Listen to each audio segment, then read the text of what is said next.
Oh, I'm on. What is happening here? What the fuck?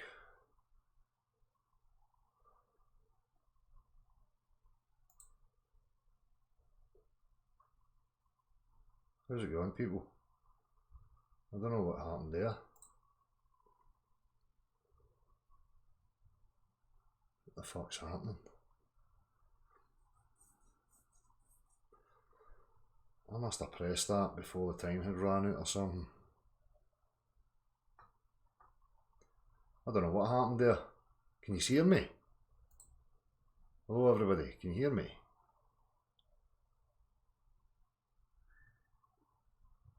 Oh, you can hear me now.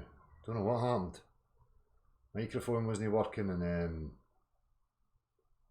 it came up fucking blue screen saying it encountered problems, it would have to restart, and it wasn't restarting. Hey ho, whatever, I'm here, that's what matters. So, it's kind of threw me a wee bit.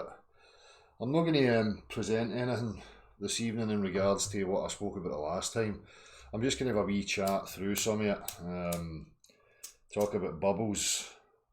So, I seen somebody, what I was mentioning was somebody mentioned Earl Grey. I'm saying, no, I'm on the Lady Greys now. I'm the more feminine teas, you know. Apparently it's because I'm using soy milk in my tea now and that makes you more feminine. Something like that. Must be true, because I like Lady Grey tea bags now. They are my preferred choice over the Earl Greys. So anyway, if you want to be a co-host and we'll start a new chat show, we can be at the forefront, the cutting edge of tea discussions, if you like, since everybody else is getting on the bandwagon, being chat show hosts. Because being a chat show host is the way to go. It doesn't matter that we're in a bit of a predicament here. That we need to escape this fucking system and find out exactly where we are. We just need to have chat show hosts.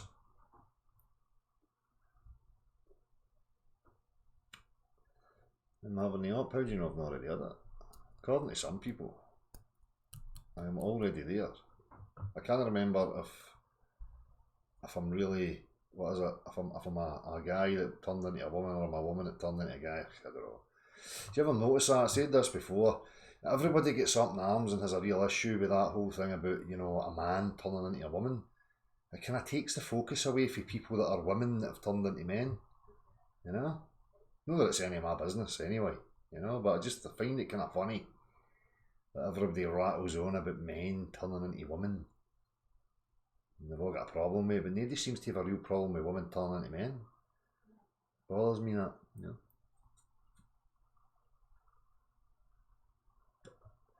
So, we'll talk chat show nonsense a wee bit. What I'm talking about right now is bubbles and liquids. Or anything submerged in water. Particularly bubbles though. Bubbles are interesting. You know, they accelerate upwards. What's that about? Any globe proponents in here this evening? Any globagandists here? I seen Jeremy, or Zippy. We'll refer to him as Zippy. Zippy, you there? Don't hide, Zippy. Tell me why bubbles accelerate in liquid and why they accelerate faster in oil, Zippy. Just before I go any further, I just want to hear what you've got to say. Well, Rob Redding, I was going to get to that. You know, there's a kind of yin-yang. Water and air separates out into wee bubbles, or wee pockets and falls. You know, and then air and water does the same. Not always, but it does kind of tend to do that. Separate out into bubbles. As it gets closer to the top, it'll expand a wee bit. Might get even quicker. There's definitely acceleration going on. So this mystical magical forces, there must be a gravity up the way as well. Must be a gravity at the top of the globe in outer space, pulling bubbles faster through the water.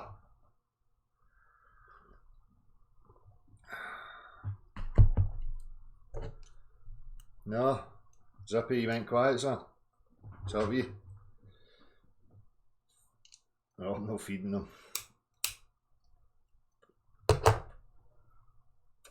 Well, I'm feeding them. I'm just ramming facts right down their throat, stuffing them full of it.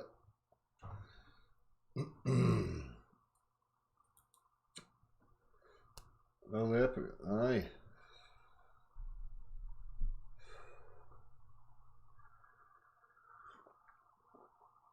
Well, you know, my thinking's always in regards to these claims that these people are making, and I like to ask questions and look for things that contradict their nonsense. So I'm still waiting. I know there's lingering globagandists hiding there, lingering in the chat box. Why are they not responding to accelerating bubbles that go up the way? It's an acceleration, must be a force.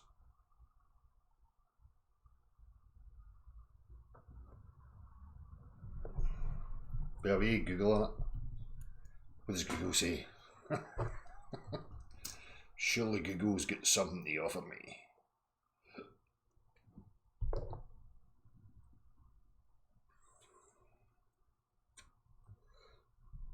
Hazmat. People thinking they are the centre is very egotistical of them. Centre of what?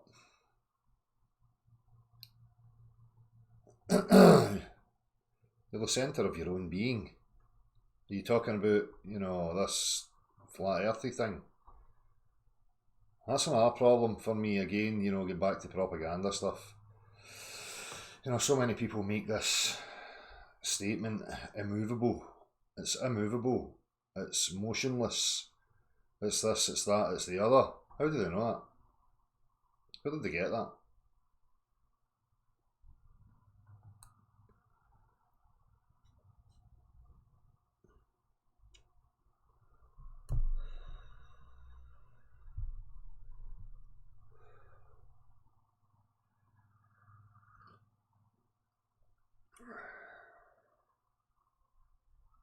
Read it. So you need to bear with me because I was rattled there with the tech issues. Gyroscopes, Del. Gyroscopes what? Gyroscopes what? Will the gyroscope tell you if you were moving upwards? How would the gyroscope react to you moving it upwards? I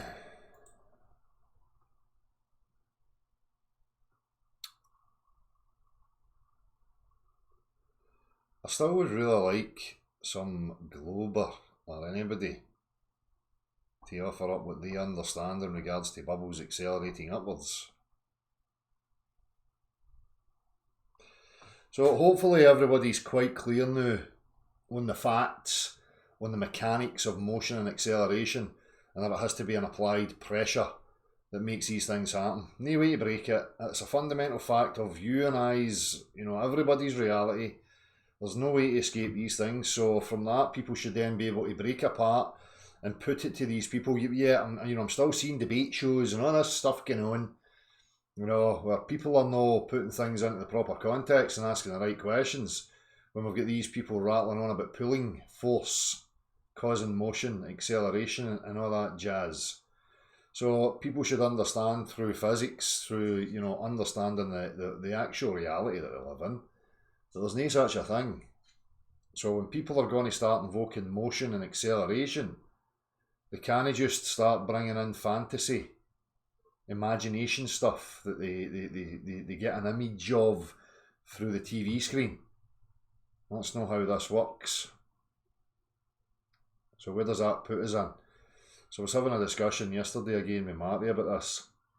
I'm having some backwards and forwards, and people are talking about, when I made the video talking about, you know, we got an object and a void, an infinite, whatever, water, you know, a void, an empty space, a vacuum, whatever you like, and the only thing that gives it direction and gives anything weight is something coming into contact with it and accelerating it, you know, putting it into motion. So now you've got resistance, which is going to give you weight, and you now have a point of direction.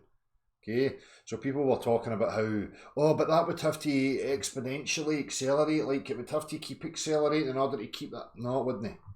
We're talking about the main reference frame here. The main reference frame can have a uniform motion. You had no direction, you had no weight, you had nothing. Before, you had no momentum, you had nothing. Okay, all you had was mass. That was it. So I'll put that inside a cube if you want, and put everything in there. Nothing's got direction, nothing has weight, because there's no motion. There's nothing to cause any resistance in order to have weight or any of these things. Okay?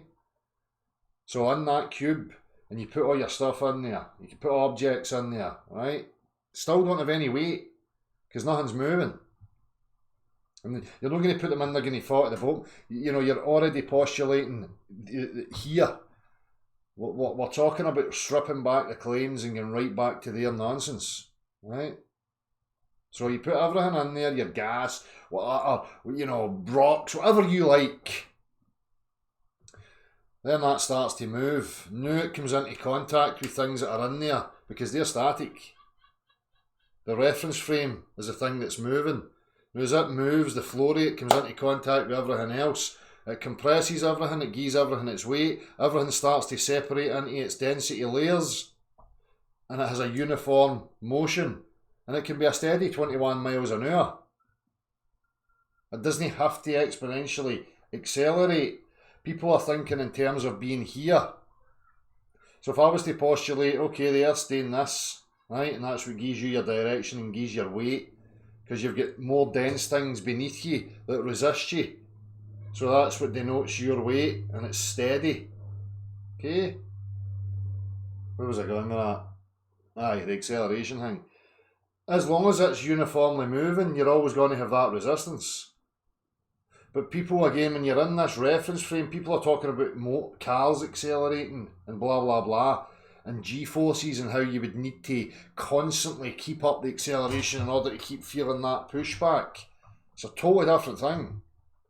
We're talking about the main reference frame and how everything gets its weight and density layers. Okay? You with me so far? Do you want me to draw wee pictures?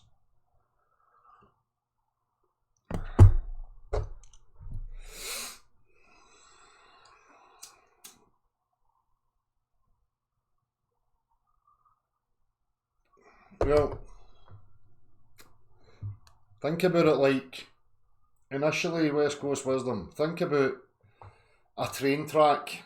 Right, you need to put it vertically, right? But we can have it horizontally if you want. Think about a train track and you've got a static carriage. Okay, and you've got a train that comes along at 21 miles an hour. And it's going to hit that and it might bump it. And they might have a point of, you know, acceleration. Obviously there's going to be resistance, but we're mixing up the physics of here when we're looking at the outer reference frame. But just play with this, okay? We'll do it vertically. So it comes into contact, it might bump it, but it has no source of power, it's not going to keep accelerating, right? It would slow if there was a resistance, but this constantly coming at it and constantly pressing against it, as long as it's continuing its same momentum of 21 point whatever miles an hour, it's just going to keep pressing on it and keep pushing it into motion.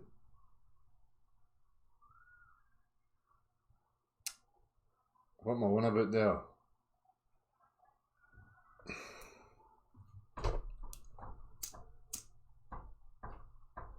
You want me to draw wee pictures?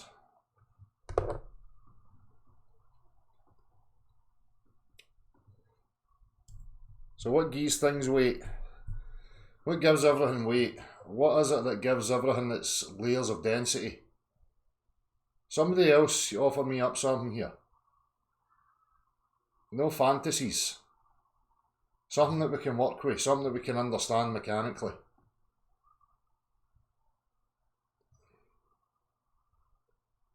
If it exists on a floating dish, why would it be floating? It would have to be moving.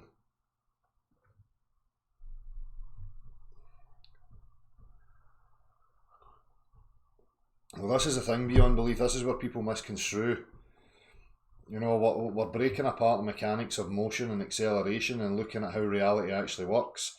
So as I pointed out in the last video that I done of this, when the title was why the Earth, moving upwards makes more sense. It's because that fits the mechanics of physics and what we understand. Again, I'm going to ask you this: do you think that you're now going to suspend the understanding and get back to the same mentality as a globe? All the physics that we witness and we experience, somehow in some greater level, it's all different, it's all magical physics? Because I just don't see that being the case. Fair enough, there may be unknowns to us, but we can't go jumping into imagination land. I can only work from the mechanical physics of here and now.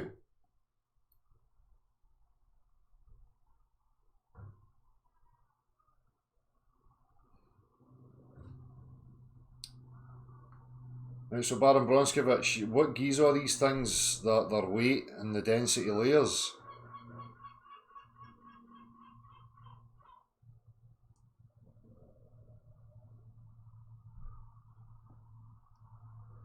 In order to have weight, you need to have something resisting it.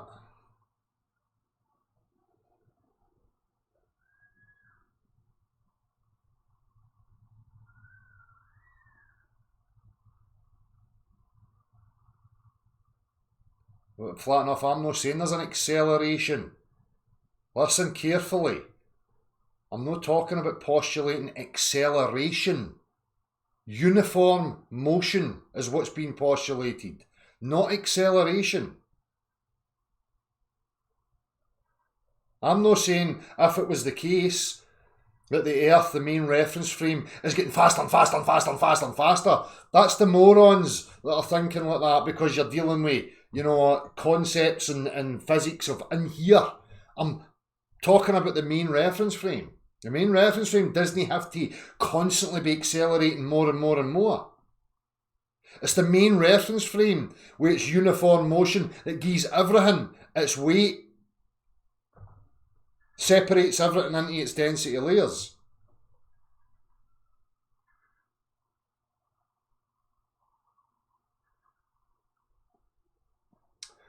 Can we move a rock up without it moving through the air though? So how does it maintain atmosphere? What do you mean, Dan? I don't know what you mean. Your main reference frame could still be some sort of enclosed thing. As I say, take a cube, you need to think here, void, right? We've got nothing. You're God, if you want. Alright, what am I going to do here, right? I've got wee objects. Fuck it, right? I've got three-dimensional space that's infinite. And I can say that it's just empty in there, or I can fill it with water or whatever. Right? Now, in my cube, I've got all my elements and I'm putting all my stuff in there. But there's no motion to give them weight or to have any density layers or anything. I need to start moving my object so that my object comes into contact with everything else in there. And once it presses against it, everything, all the denser objects come to the very bottom of my object or my reference frame, and then everything else separates into its density layers. So the air's compacting so that closer to the ground, or the bottom portion of my reference frame that's moving, it's denser. The air's denser. I still don't know what you meant. I showed this with a car accelerating with a helium balloon in it and a plumb bob. And when the car accelerates, the plumb bob goes back the way and the helium balloon goes forward. You can understand that all the air compresses to the back wall of the car. So it's now denser at the back end of the car, which forces the helium balloon forward because it's less dense material. But that only happened with motion.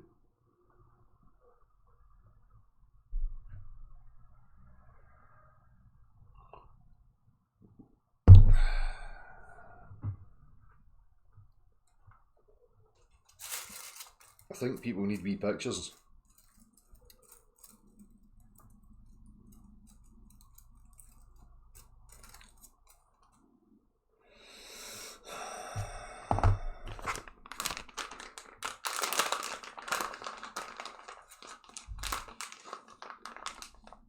Magnetism and water. We need to understand what we're talking about when we're talking about magnetism. Because, as Marty pointed out and I spoke about it last time, the majority of the strong magnets are man-made. Where are the naturally occurring magnets? And how strong are they actually?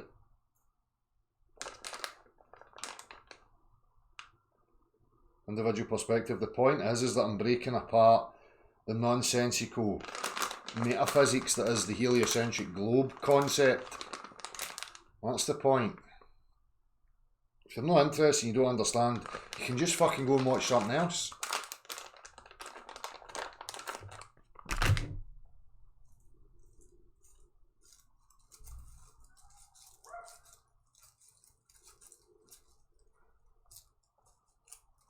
Like, this is it, Dan Pratt. This is why I continually come back to it. It's the exploration that's required.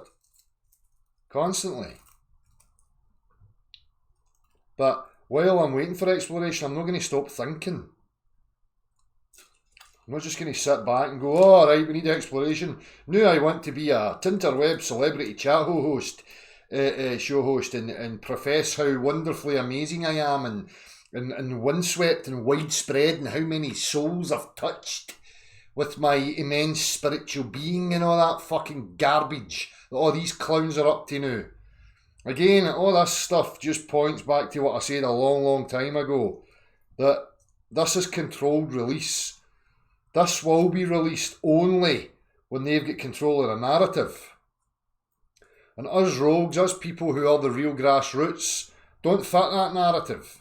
Because there's obviously a plan further along the road that many are not aware about quite yet. So what you're seeing is new celebrities being put in place, networking going on, establishing rings. Okay, and these rings are pens of control. Well, these people are just going to put themselves up there as idols. They're going to support each other as idols and establish a hierarchy so that the majority of people are now looking to these inner circles.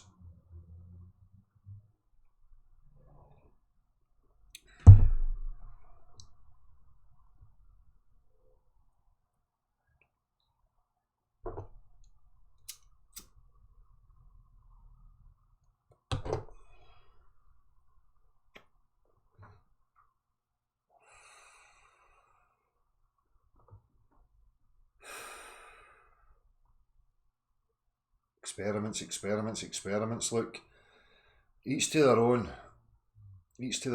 with experiments. The geometry that's assumed is planar. All the practical applications, the substances, every matter of your being shows that it's a level plane. There's only so much laser shite I can be bothered with.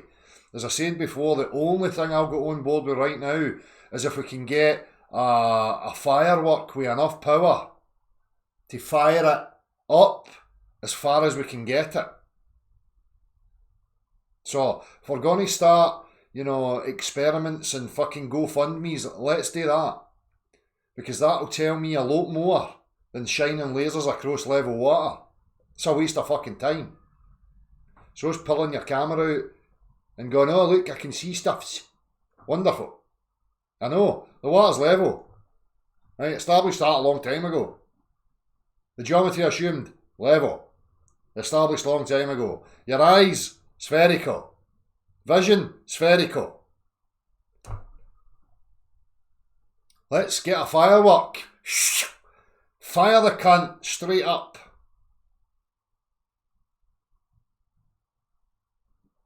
That's the only GoFundMe that I'm willing to contribute to.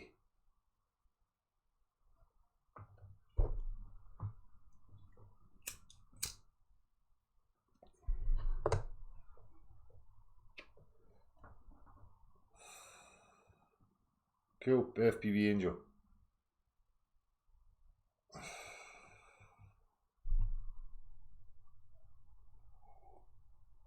Is Gem Panda, Zippy, have you offered up an explanation yet of why bubbles accelerate in liquid and why it accelerates faster in oil? It's accelerating. Must be a force. What is it? Answers on a postcard, please. Chop chop. Let's see you wriggle and squirm.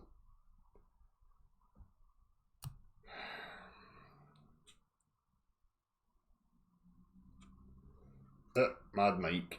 Fuck that. We're talking about fucking kettles with a fucking head of steam built up in them. Never mind focusing on somebody else calling you a freak, Jeremy. Answer. What's causing bubbles to accelerate in liquid?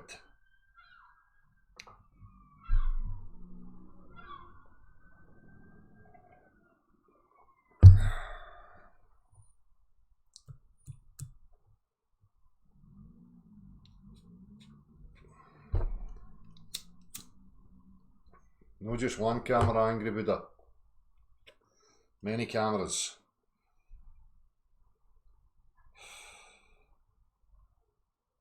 Buoyancy there. So you know saying buoyancy is a force?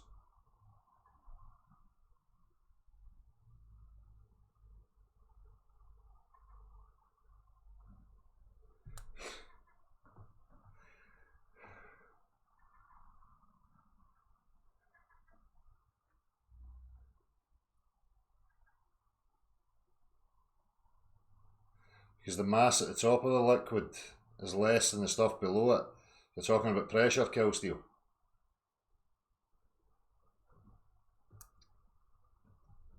So you would say then that the more pressure there is, the faster the bubble would be. Well, slower. What do you think? More pressure the faster? No, it accelerates, it gets quicker as it gets closer to the top and there's less pressure.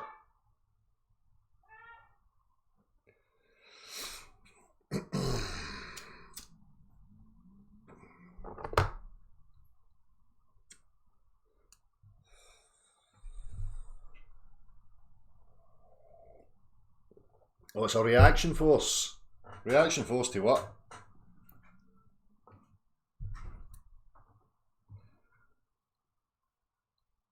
Do we understand why there's more pressure at the bottom? Same way here.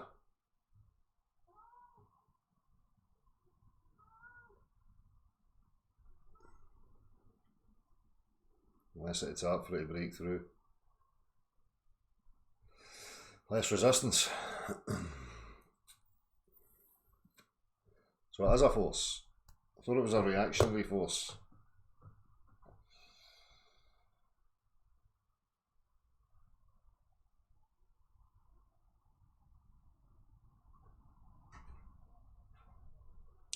Now this is it, RS level playing. People talk about experiments. What do they really mean by experiments?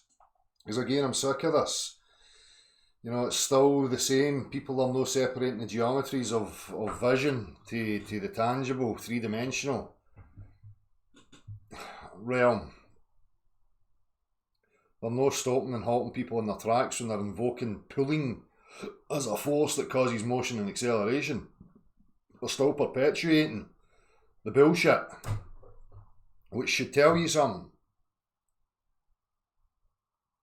It's a result of gravity, it's in the equation. Jeremy, again, you can't invoke gravity as a force that is pulling. Have you not learned, Jeremy, have you found any example of pulling yet?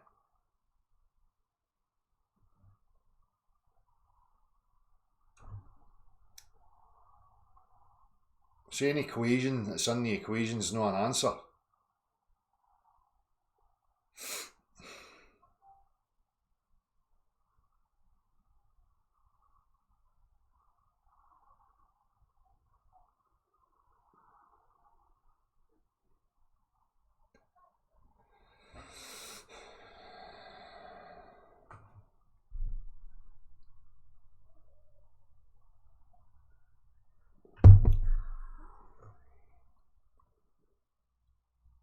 Exactly. That's that Kill Steel. It's the exact same as air. That's what I was talking about, you know, when they always bring in this you know, they bring in the gradient in air, you know, and they're trying to get you to imagine in your mind that it's, you know, less and less and less. It's not, it's just that the pressure's different. It's not that there's nothing there. So there's no place in the natural world where there is no thing. There's always something.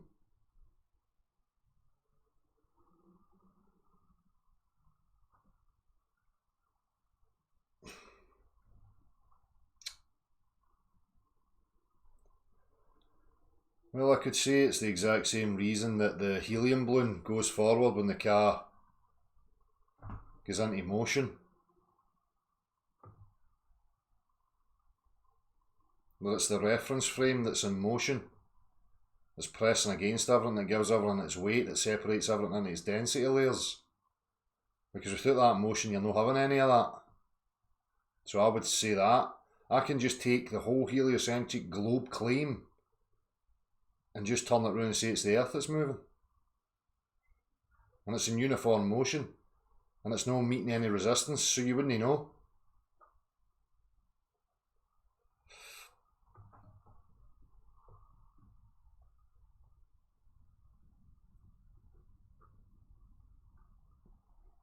Well, ether, you know, Chris Davis, there has to be something like that.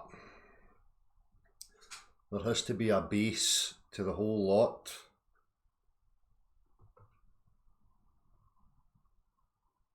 Exactly, Steve HV.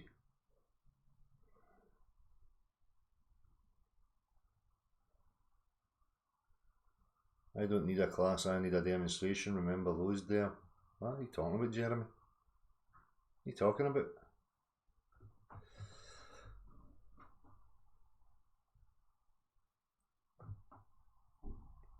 DB1, cranes pull ropes. What a fud. What an absolute fud. There is no such a thing as pull, you muppet. We're talking about physics, we're talking about mechanics of motion, no descriptors of bringing things closer or further away from other things. Right? Understand and separate the language. What we're talking about is the mechanics here, the physicality.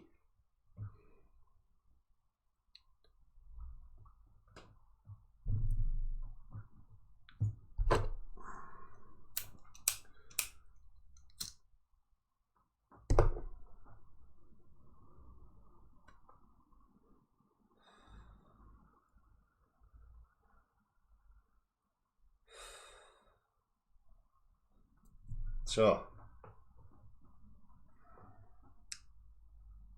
let's have a wee look at some things here. Pressure is everything, coupled with temperature, Stephen Watson. I said a few weeks ago, there's more to pressure and temperature. And I think people realise. That's it, Natalie Kay. That's it. You take the car as a reference frame. Never mind that it's in the earth and all that stuff. You know, that shows what I'm talking about. As it moves, you get the density layers achieved. Air compresses. So at the base is where you're going to have the most compact, densest layer of your gas. And you've got all your layers below and above.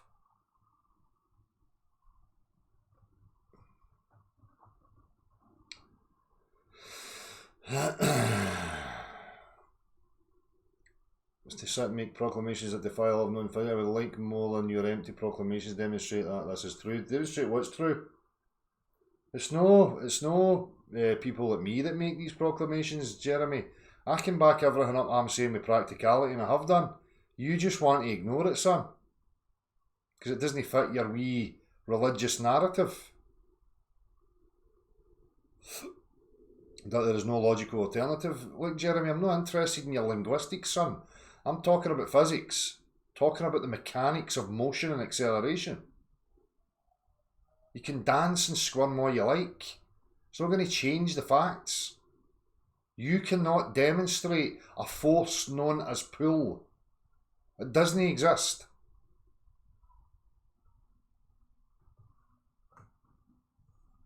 Is it you that's been assigned here now? Is that what's going on here? Huh? Are they just going round in circles, running out of people, and you're new here?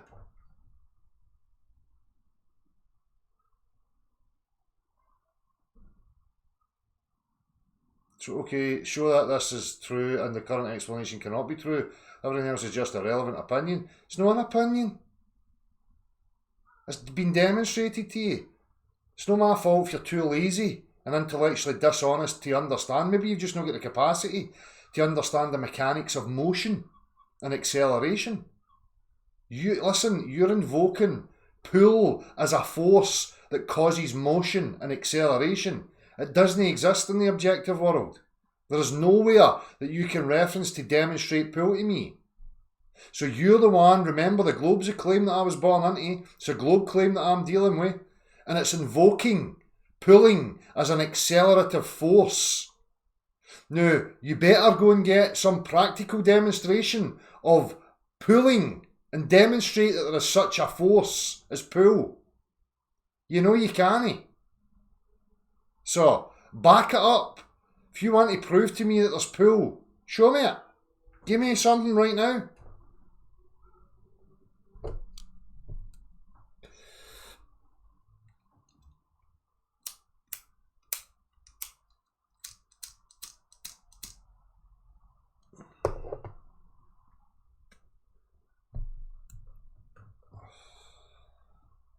That's it. Indigo Pilgrim. They know this. But people like Jeremy are just going to squirm and try and dance. They have to avoid the facts of their reality because they're hell-bent on pushing this religious garbage.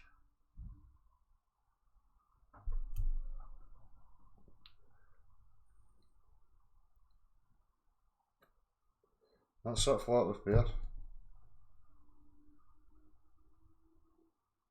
No, Jeremy. I've already proved it. I've demonstrated it numerous times.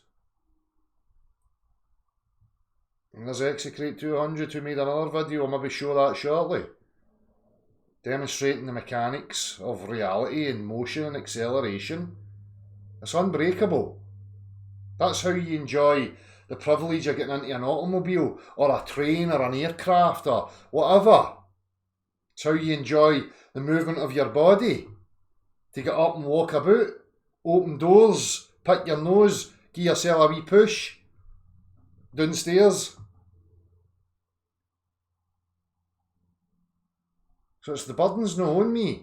The burdens are on fantasists like you who invoke non-entities, metaphysics, abstract notions, equations that talk about pulling forces that doesn't exist. So hurry up and go and get us a practical reference. Surely, Jeremy, or any globe proponent out there, you must have one practical reference that demonstrates this force that causes acceleration and motion known as pull. A force of pull. Where is it? You can't. So, it's game over. Again. Dead. Found out, exposed by an arse crack in a shed in a housing scheme in Paisley. Again. Oh, it must stick right in your craw. Oh, you dipshits, it must get right up your wick. I know it must be annoying, frustrating, being wee privileged toffs, thinking you've got intellect and savvy and all that. It's the practical hands-on people that have got the brain to suss this stuff out. You know. You measure gravity of the detail. No, you've got an interpretation, Jeremy, which is flawed. Your interpretation is that stuff's been pulled towards the centre of a non-geometric non-entity because it's a mathematical abstract concept. It's no tangible, it's no demonstrable, it's idiotic, and it's contrary to every other practical application and known understanding of the practical world in regards to motion and acceleration. So where are you going to run now?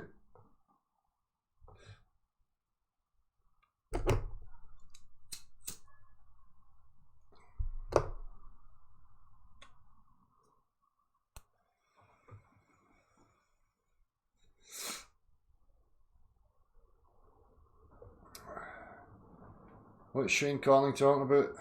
He's talking to Andrew. What's Shane saying?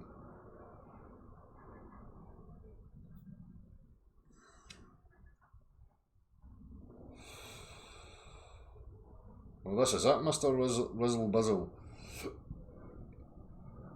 I'm not making definite claims. What I'm showing is the mechanics of motion and acceleration takes you to that point. Okay? So, if it was to be the case, then there would be a cause of that we would have to get at the bottom of. But it doesn't negate what we're talking about right now.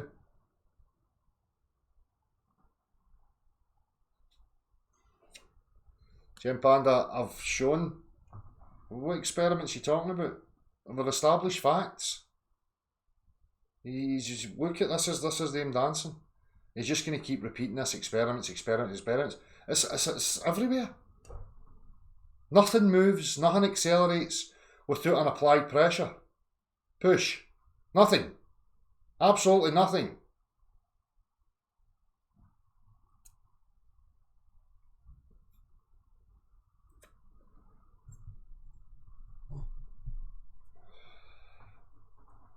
That's it, Rickus Vaticus. It's just a lever system.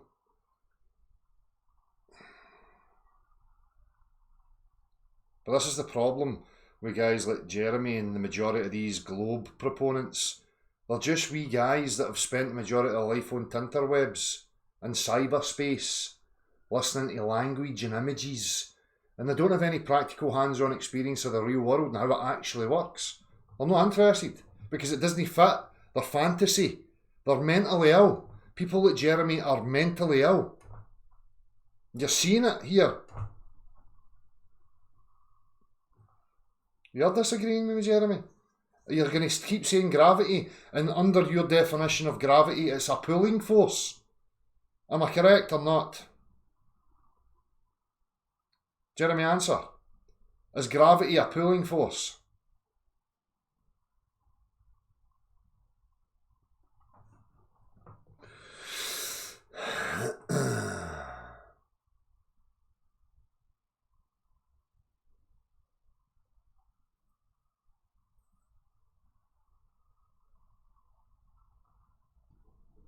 Well, it's the bending of space-time now. And what's that, Jeremy?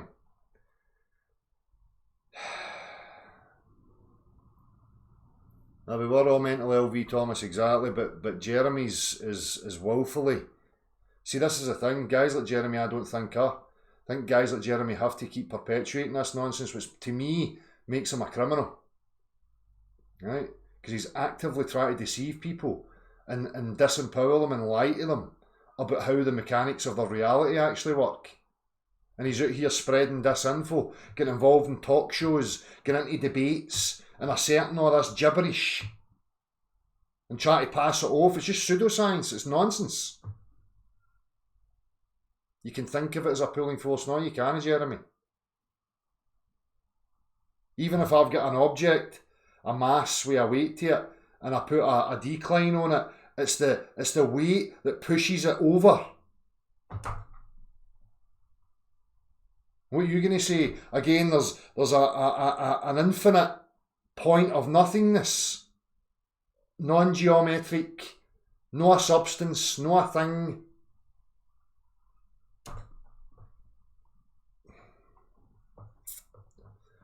See, this is the thing, you've got to back them into a corner here, and Jeremy knows he's in a corner. So what Jeremy now needs to admit is that his notion of pulling forces and warping and bending of space-time are purely conceptual.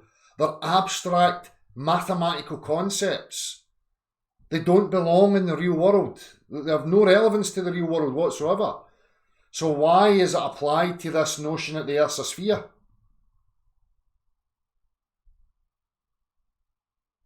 How do I advance it? It's not an idea, Jeremy, it's a fact. How I'm going to advance it is I'm going to continually point it out to people. And when I get back to the universities once they're back in turn, I'm going to practically demonstrate it to them. I'm going to write to them. I'm going to pester them. Because it's nonsense. They can't keep spewing this garbage at people and passing it off as science. It's pseudoscience. To the detriment of the people who are in the education system. It has to be corrected.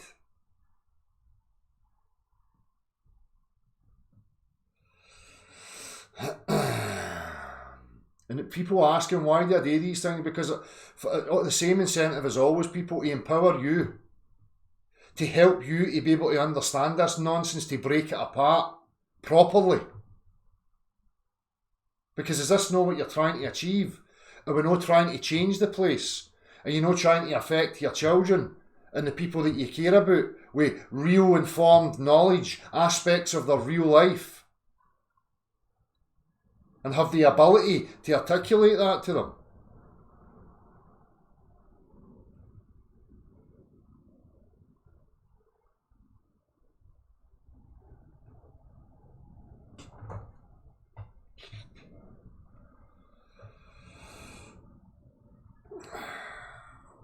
Jeremy, writing things on paper doesn't mean anything. Just as I say, you're writing, you can recite things on paper about gravity.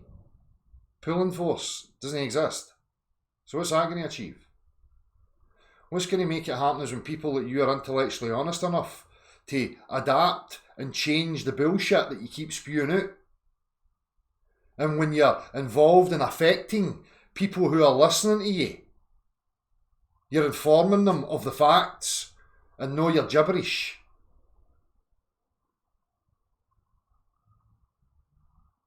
Can you point me? I've asked you. So you're saying to me I need to put things in paper and blah, blah. Can you point me in a direction where it's practically referenced of the force known as pull that causes acceleration and motion of objects? Can you do that, Jeremy, right now? And I'll open it up right now and I'll share it with everybody. Go, hurry up. The burden's on you because you're offering notions that are contrary to direct experience of reality. Chop, chop.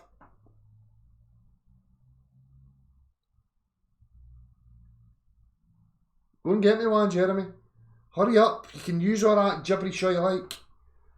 Try to play doing YouTube videos, but this paper that some dipshit wrote somehow has more credence. Never mind the words. Where is the practical reference for pull?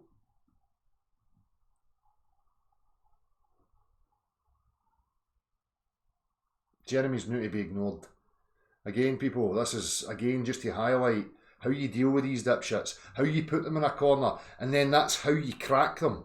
Because their content will reveal what their real agenda is. Now, we can establish here that Gem Panda is out to keep perpetuating an agenda, which means Gem Panda is making the active decision. So he's making the active decision. Why? Because he's insecure. His ego's got the better of him. He doesn't want to admit he was wrong and that he's been lied to and that he's too stupid to figure it out. Or he's on task to perpetuate an industry, to protect an industry that's raking billions and billions and billions a year in off of lies and bullshit. And Jeremy's part of that. There's your choice.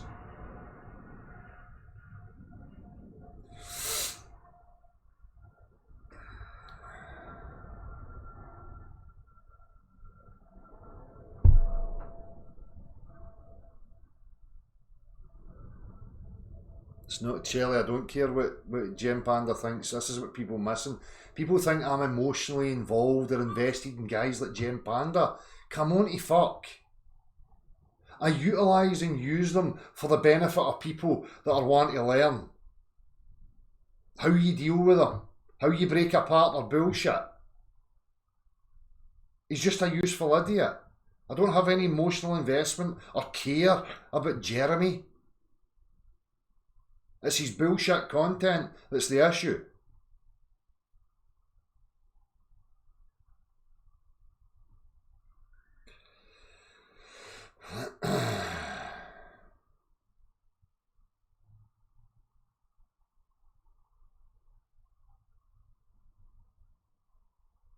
Let's execrate 200.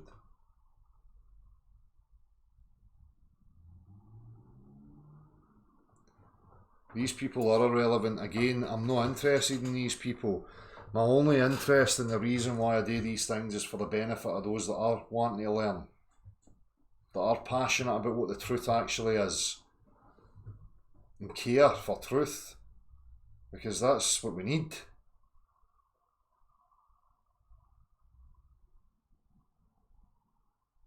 So anyway, let me see here. Let's have a wee look.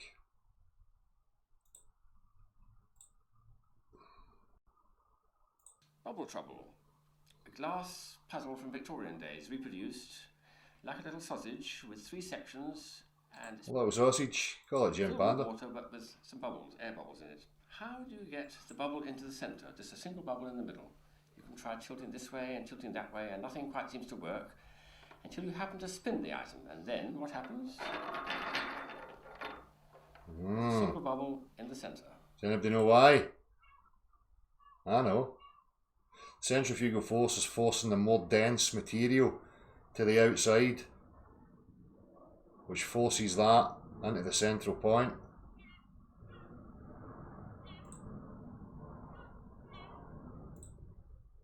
In this illustration, we'll analyze an air bubble rising up inside a liquid. We are given that an air bubble of radius 1 centimeter rising at a steady rate of 0.5 centimeter per second. Come back to that. This is interesting. So I was talking about earlier, you know, when we've got water and air, it seems to separate up into weird drops, and it's the same with air and water. It's like a yin-yang. Look at that. There you go. There's your world, people. It's a dome. There you go. There you get your flat base. Your domed earth. Yeah, there's God separating the waters from the waters. And all that stuff sees. Right? Oh, look at that. It's almost like an oblate spheroid, isn't it? Magic.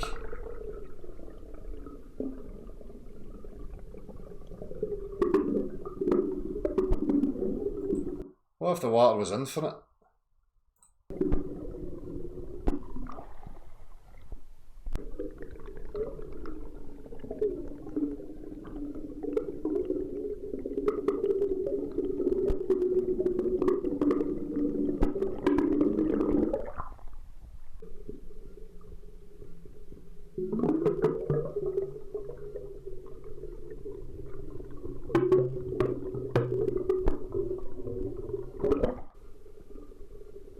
See, the problem is there's no much on this when I started to think about it.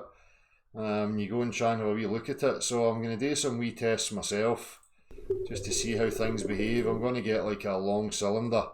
The kids used to have a thing that you put wee plastic fish in, and the bubbles would come up and they would bounce about. So I'll make it long enough, and I'm going to put, I'm going to separate it out into bands, of a given depth. You have 5 centimeters for each band, and I'm going to time what happens to see where it accelerates, and then change the viscosity of the water and stuff and mess about just to see what happens.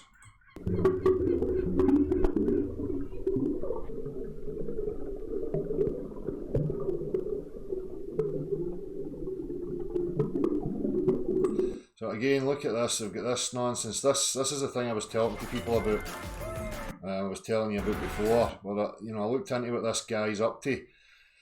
And this guy's going about schools selling them this apparatus so that they can help students to visualise gravity with a false equivalence, a misrepresentation of granny's knickers stretched over barrels and stuff like that. So they have to use substance, they have to use actual materials, right, that from the physical world that are totally different from what they're trying to invoke. Because this again is no the warping and bending of space-time or mass attracting mass, or a demonstration of a force known as pull.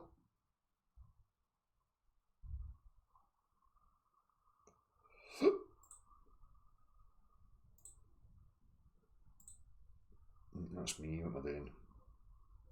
Stop sharing that just now. See what's getting said.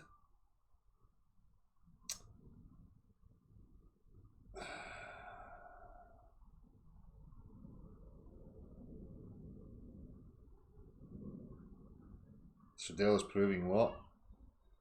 Dell's asking questions. That's what Dell's asking. And what Dell's proved is that there is no such thing as a force known as pull that gives acceleration or motion to any object.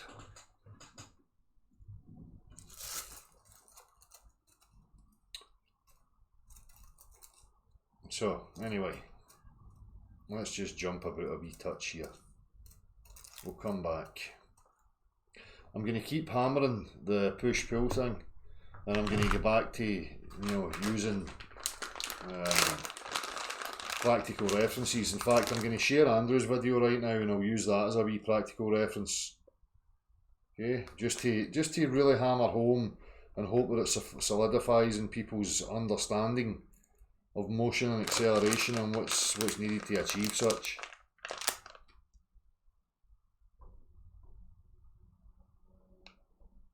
Lifting the lid, what's happening? What are they getting scared of?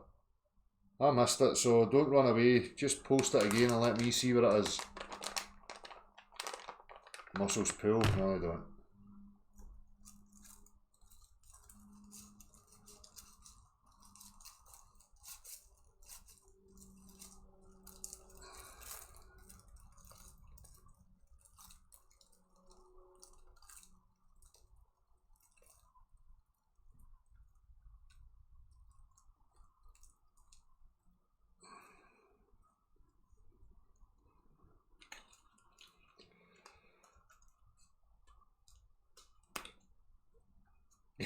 The other form of hypnosis.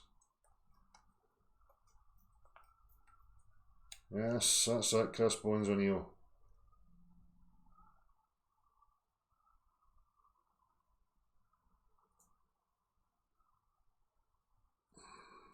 We're talking about messing the viscosity of liquids here, what's happening?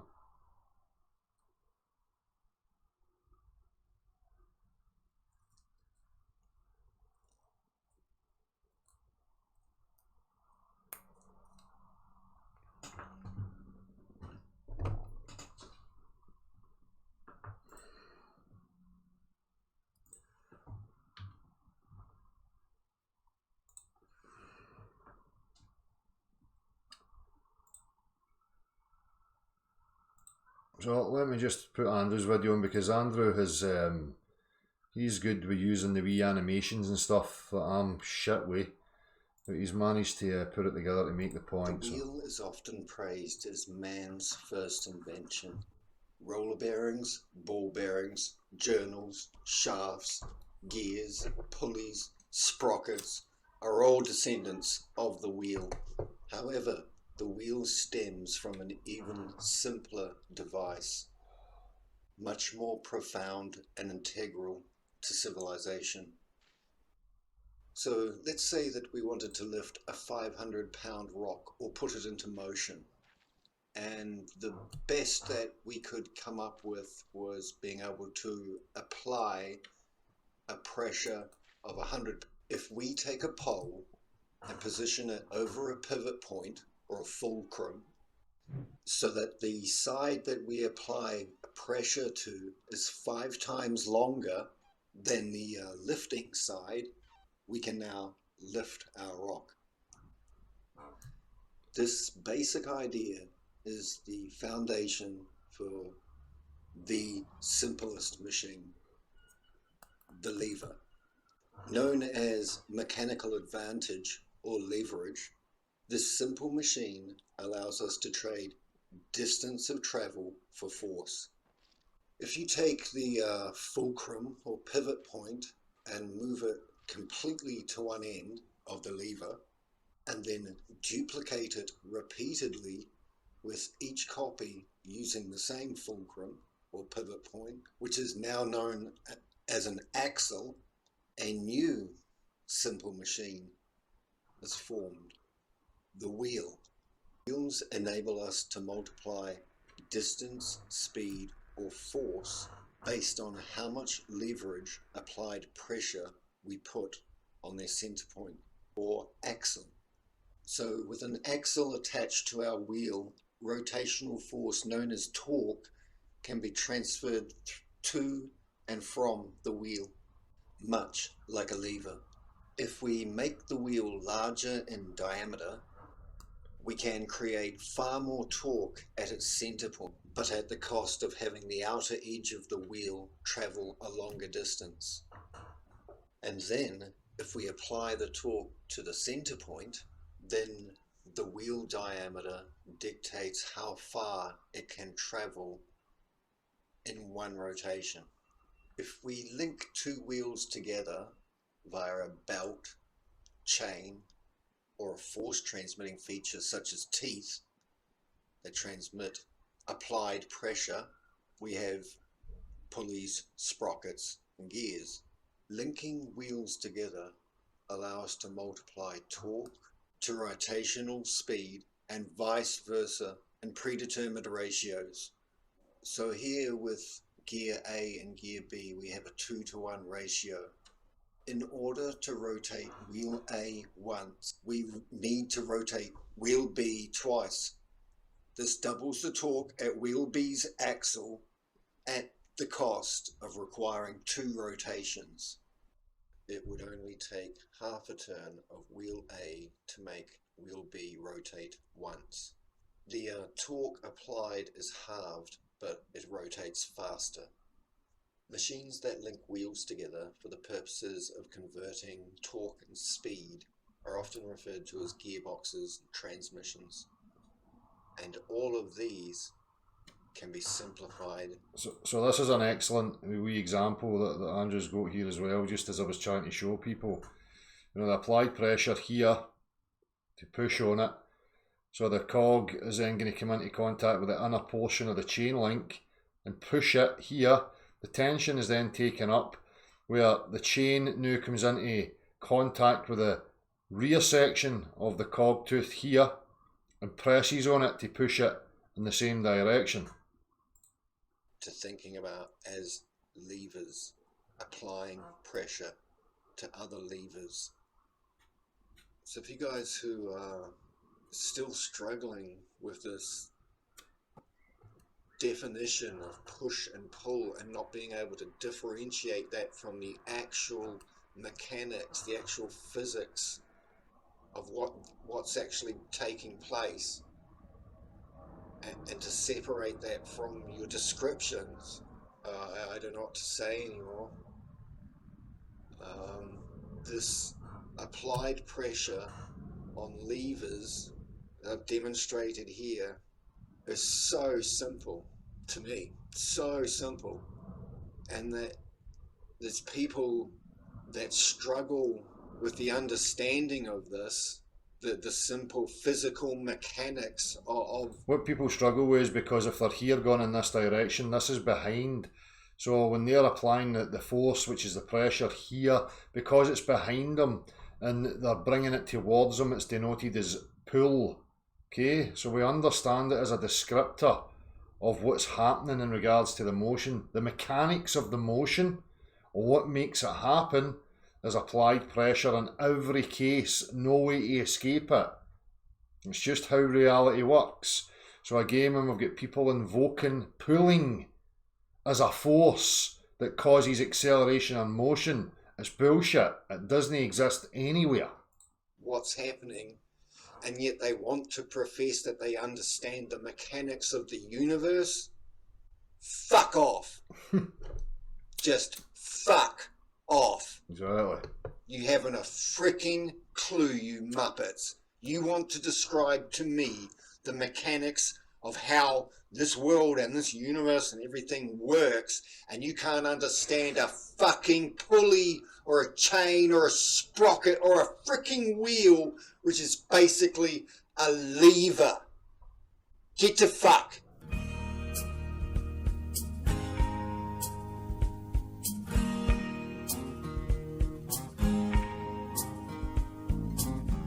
There's something happening here, but it ain't exactly clear. There's a man with a globe over there, telling me I live on a sphere.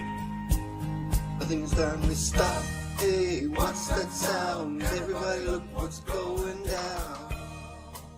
Oh, excellent video demonstration there by Andrew. Please, you know, start supporting people like this, because people like Andrew, and there's many others that I could name, are endeavouring to understand, and they do understand it, and will put out useful information that is factual, that can be backed up by practicality and used by anybody that is interested in it to make a difference. So, don't be shy. Okay? Give the channels like this support. No chat show fucking hosts and people trying to drag everybody's attention into perpetual endless debates with faulty information, without any clarity, without getting to the nuts and bolts of the whole shebang.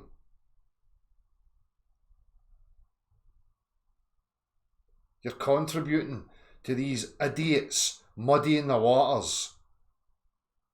What you're seeing now is an upping, you know, that these people are networking, are really establishing circles and networks of people who are in cahoots with each other to impose this hierarchy, right? So that everybody thinks there's a hierarchy, a top tier of people, and listen to their mantras and how they scratch each other's backs of being great activists and great contributors and all this, and I'm not seeing anything contributed.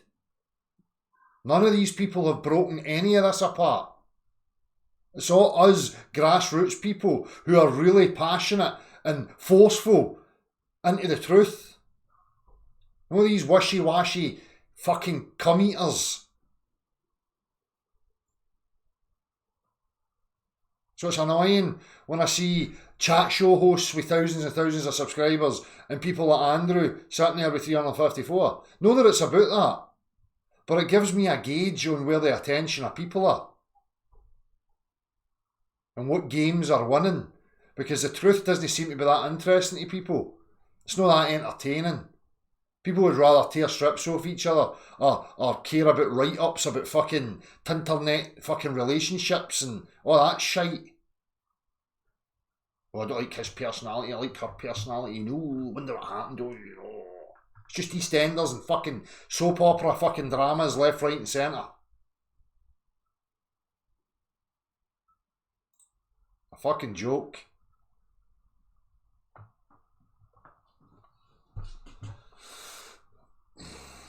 You know, Andrew, as I just highlighted, it's not about the subs, it's not about popularity contests, but for me it's important when I see people who are endeavouring to offer up good content in regards to what's really factual and true, that should be what takes prominence. No chat shows and fucking debate shows and all that's garbage. But you're right, you know, again, but utilising people like yourself or information that comes for real, decent, honest people can help people to build up a bigger vocabulary, a wider understanding, so that they're equipped to be able to make that difference in the real world when they're speaking and interacting to their fellow man. Listening to chat show hosts and faulty information and taking that and then going to try and affect your fellow man, it's not going to achieve anything. You're just taking the muck and spreading it.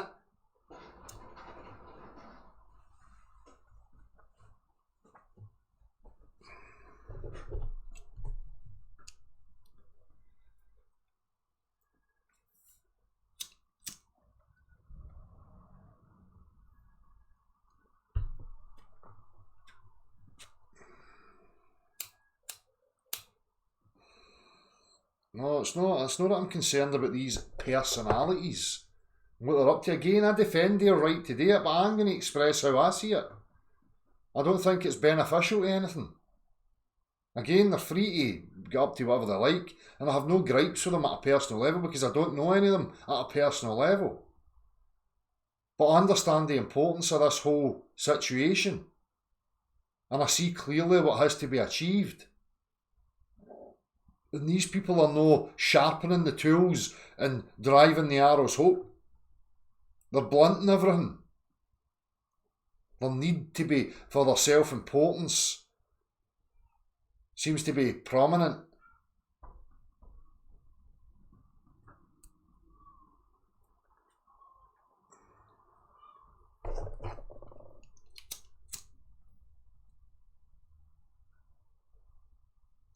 What drama show? Flatfish, be specific with what drama show. You fucking idiot. Where's the hit piece videos in my channel? Huh? Go and find me one. You go and find me a hit piece video. Something where I focus on personalities. Go and get me it. You can't.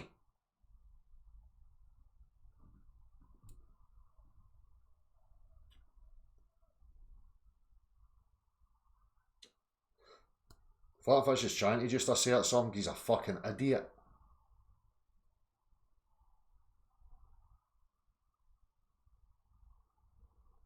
Now, there isn't a pull in individual perspective. Go and look at the muscles and how they actually operate. It's like a tube within a tube.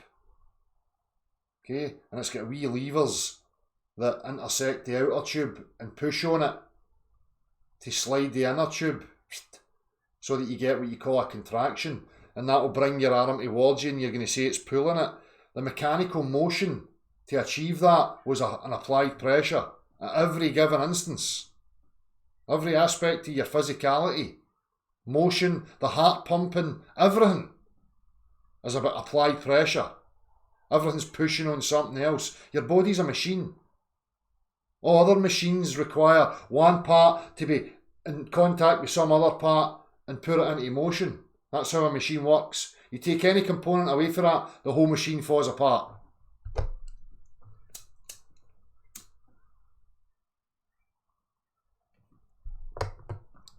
So we understand all these things, and again, I'm getting back to it. Every practical example and demonstration that you can offer up shows you this. So what? We just ignore all that because there's this image in the screen and these priestly dudes that have got explanations that start to invoke pulling as a force that causes motion and acceleration. No chance. No chance. I commit to what reality shows me. Know what comes out the words, out the mouth of men and women. I don't care how fantastic the images are that they show me on the TV.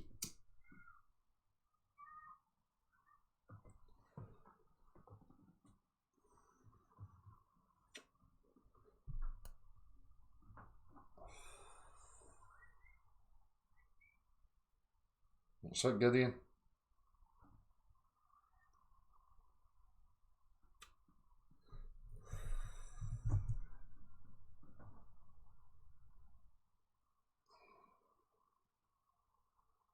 Aye, Flatfish, a tug of war's a game of push. Don't start displaying your idiocy of and over it. If you're too stupid to get it, I can't help you. It's not going to change the fact just because you don't understand it.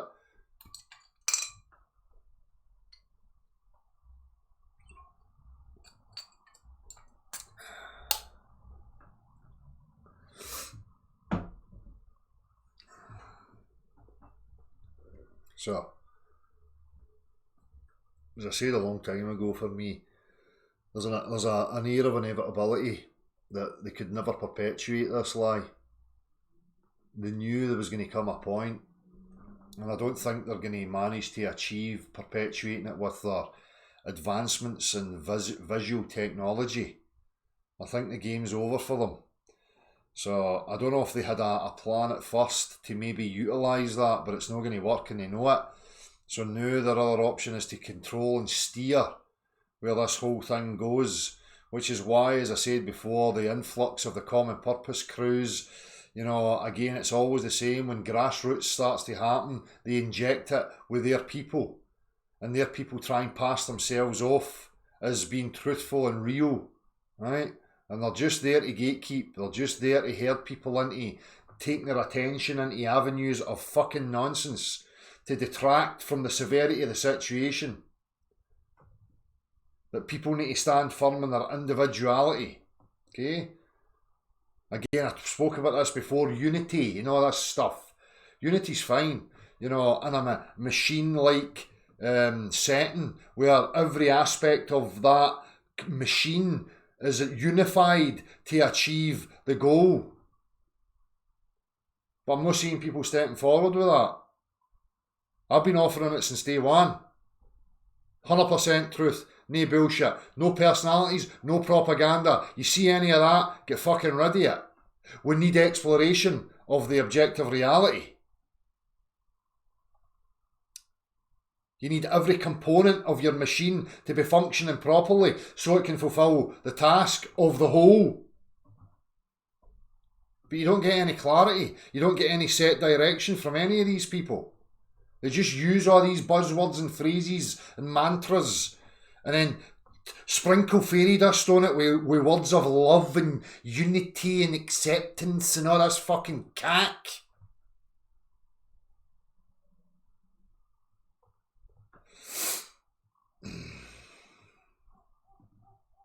No, you'll not see it flat enough. And that should tell you something. I knew it in my second video that I ever put up on YouTube. I stated it about this. I think it was when me and Marty about the river. Might have been the second or the third or something like that. It was way at the beginning. Known and spoke to Marty as soon as that came out my mouth about what has to be done, because I could see the games. I could see it was ought to detract and take people's attentions away from a willingness to explore the area. So that's why you're not going to see it everywhere, because that's the threat. That's the threat that they want to contain.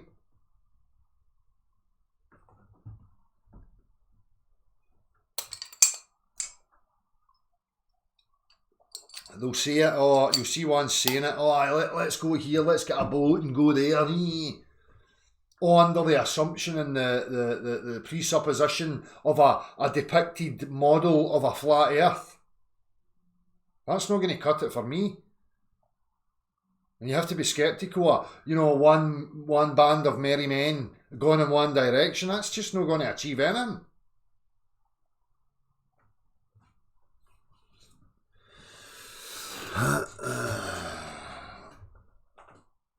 Shut up, Craig Hewitt, you fucking absolute warmer. You wee fucking gimpy sweetie mouth cow. You've got nothing, son. Absolutely fuck all. Out the shed all the fucking time, proving reality over and over and over again. You're just a faceless wee gimp on Tinterwebs. One of many. An irrelevant fucking pond scum. What have you got to prove? Fuck all. Because you live in fantasy world.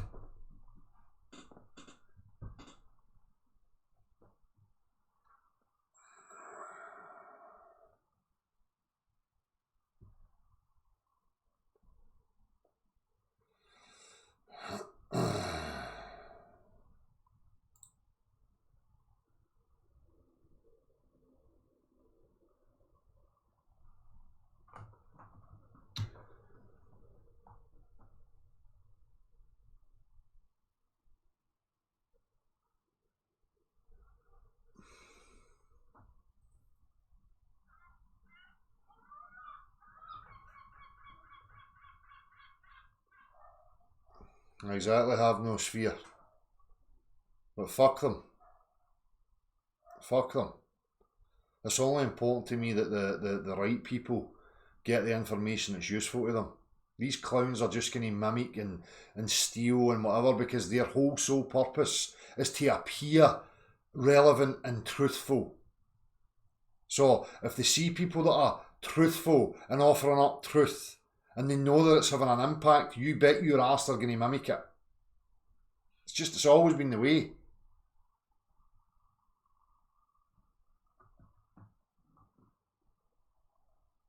The Earth's demonstrable level, Ben Smythe. The geometry assumed in the practical applications in every aspect of your daily living shows you that. The substance known as water definitely shows you it. You're the one that's postulating an absurdity that you can't prove because it's a mathematical concept backed by an image and text. Now fuck off.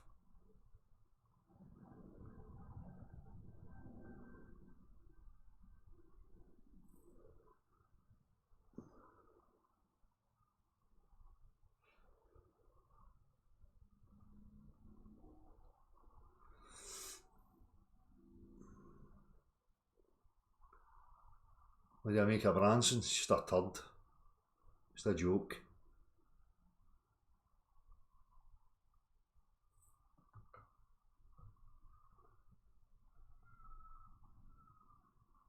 That's it, beyond belief. You can see it clear as fucking day. You see it clear as day.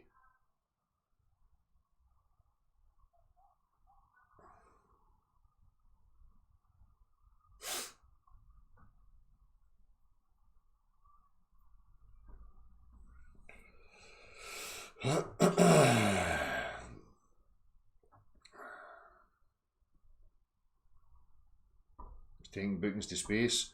Apparently I seen a wee article where some guy was booked to go to space, but you know, had an accident and died. It's not going to happen.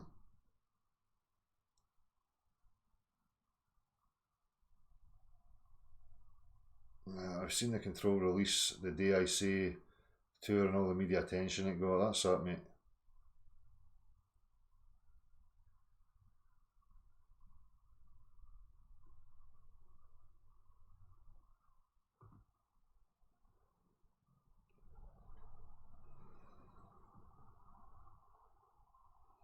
Nah, I don't think so, Magumba. Maybe, but I don't think so.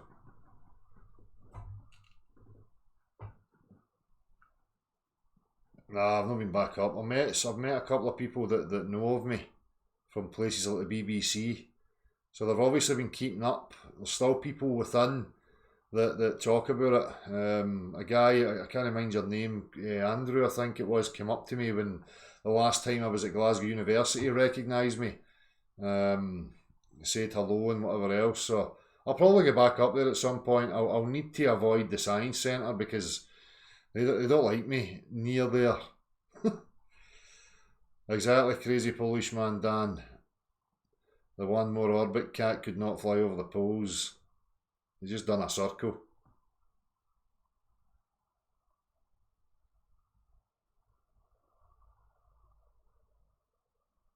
The Earth is a bubble.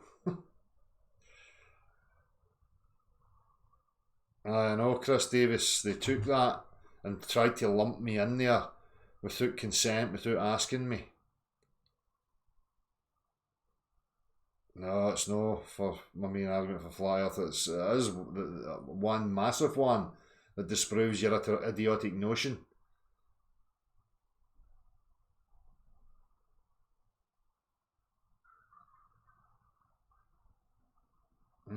Go vegan, air supply, that's it. Exactly.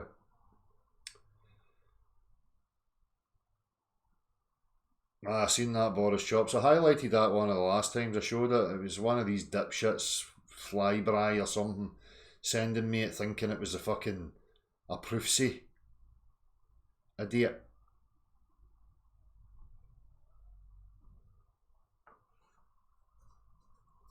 That's it, Celtic 67. They can all hide.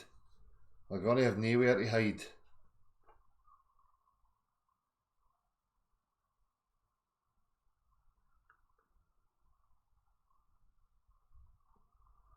Ben Smith, what's gravity, son? What's gravity? A force that causes acceleration and motion on physical substance. You utter retard. It's a concept. Now fuck off.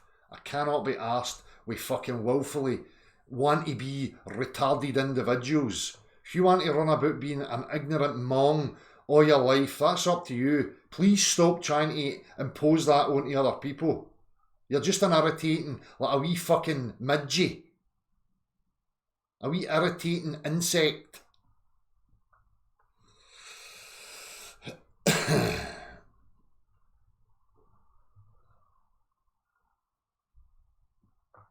So anyway, with the gravity bullshit, again, the reason why I went on about the push and pull scenario, and the reason why I've highlighted it continually, and I'm going to keep highlighting it, is so that you can stop people in their tracks when they're trying to invoke a force that creates motion and acceleration upon physical substance, right? Because we understand through applied practical daily living in every facet, unbreakably, that it's an applied pressure that has to be the case. If something's in motion or in acceleration, it's an applied pressure, 100%. Proven, demonstrated over and over. Now ask them to give you a practical reference of a force known as pull and get them to demonstrate it to you. So, Let me see what's happening here in the Gmails and all that stuff.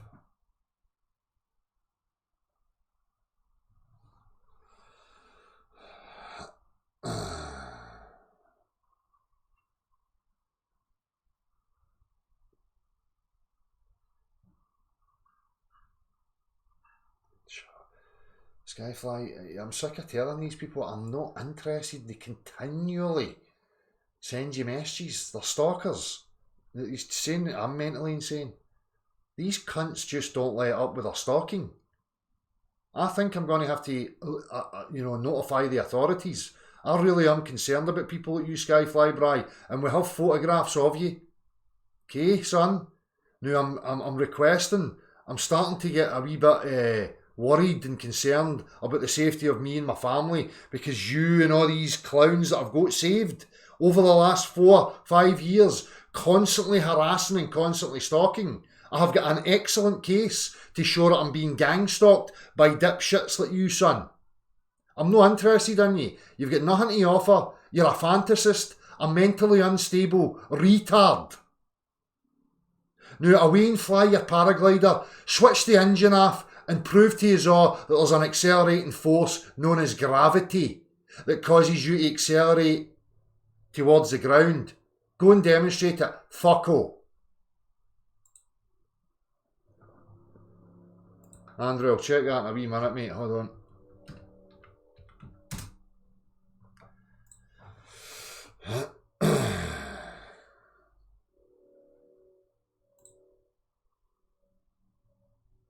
Aye.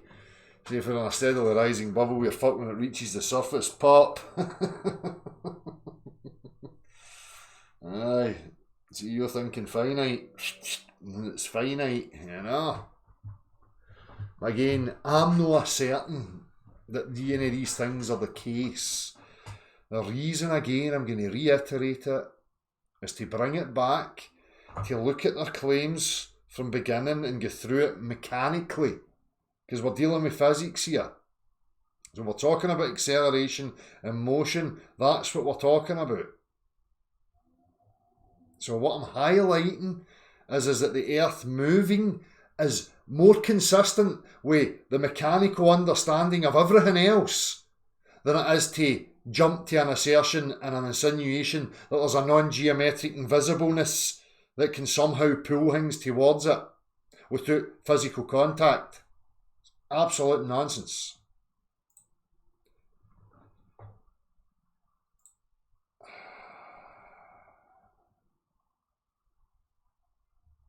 You keep high, I'll get to, unblocking people. Philip Walsh. What one am I looking at here? What day is this? 3 minutes ago.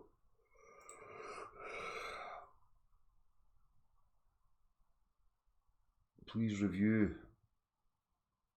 To review the link above, which involves an experiment and observation regarding the sun. See where it takes you.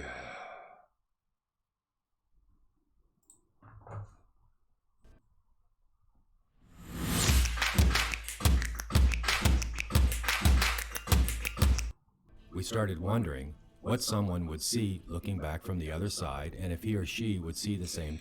Steve, I'll look at that, mate. I've already watched half of this for whatever reason. I've seen this. I'll check it out again properly, mate, and I'll get back on it. Right, where was I?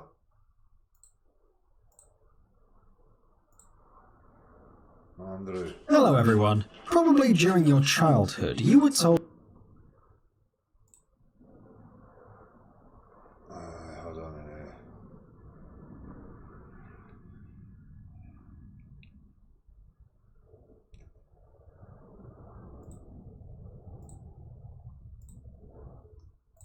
that you should eat apples because they have many vitamins and nutrients, and between this fruit and a cube magnet. Well, what happens if we put a magnet close to an apple? Let's get it on. We must say that this experiment was first shown on television in a popular TV show, but we hadn't the time to repeat it and test it until now. We remember this experiment not long ago, and we were curious to know if what we saw then is true or not. Surely you're already anxious to see it. Keep calm, we're about to show you. This experiment is quite simple. All you need is a neodymium magnet, 2 apples, a string and a stick to balance the fruits. To begin, you need to tie one side of the rope to something heavy to create some sort of counterweight. If you're going to repeat the experiment at home, do a strong knot, since the weight of the apples can break the string and you'd have to start from scratch to balance the construction. Moving. Everything ready? Well, it's time to start. Take the magnet and approach it to the apple without touching it, and magic. You see? Real magic. Watch closely. The magnet is not touching the apple, but still the fruit begins to move little by little. Wow. But did you realize that the apple is not attracted but repelled by the magnet? We thought it to be the other way round, since in the television program we talked about, the apple was attracted by the magnet. We wanted to repeat it, but it seems they cheated us. The truth is, we don't know why this happens. It may seem silly, but we have tried with other species of apple and spinning the magnet, but nothing works. But even so, the mere fact that the apples react to the force of a magnet is a great discovery and a great achievement for us. By the way, you can be even more clever and increase the power of the magnet by adding smaller magnets. Let's try it. It works! Look, the apple's repelled with greater force than before. All this can be explained with science, but it's still difficult to believe what we see. In any case, the bigger the magnet, the more interesting the effect. It can all be explained. Because explanations are the root of the cause. That's what's wrong with these people. I can explain. My magic unicorn interfered with it.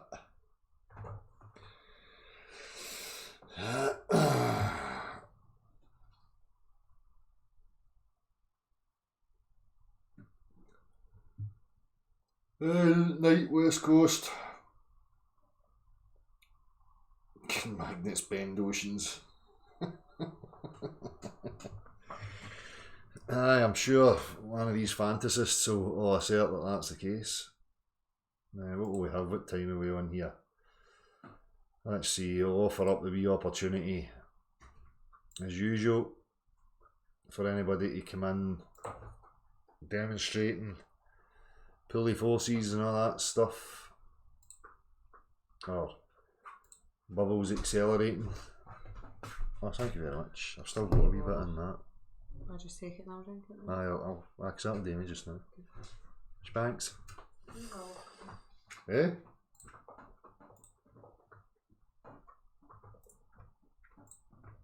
Right, let's see here.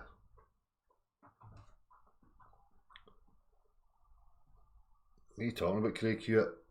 What the fuck are you rabbling on about, son? Here, I'm going to send out a wee link into the chat box and you come in here and tell me all about your pseudoscientific abstract theory, notion, concept. Right?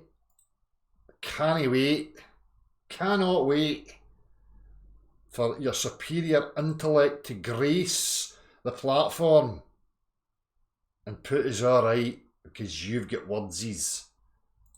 Can't wait.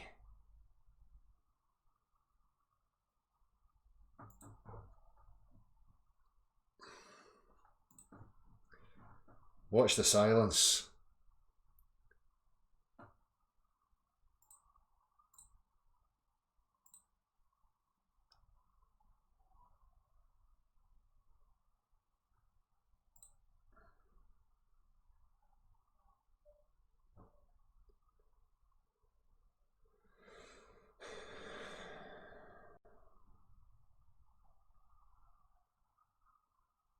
Scan on.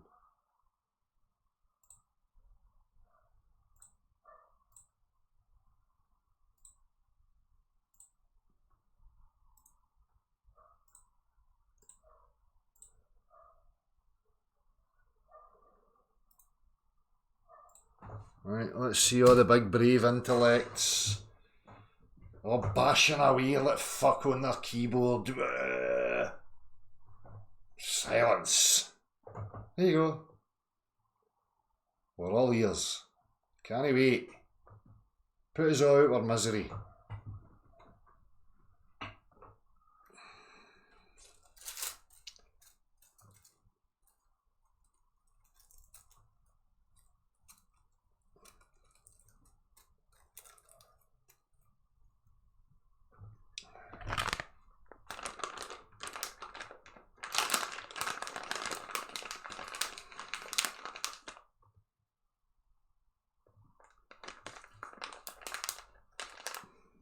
they didn't, Craig, didn't they?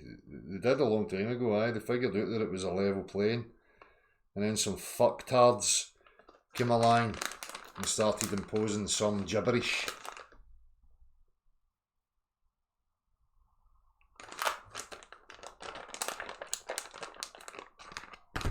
Anyway, you know, come in.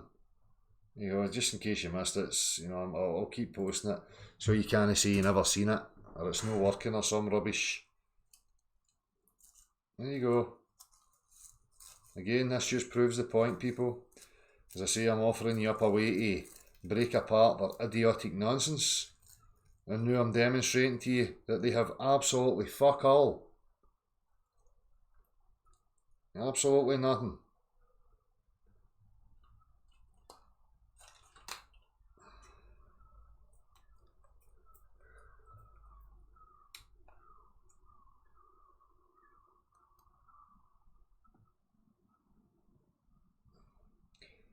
We should have a rule from now on, mods, okay?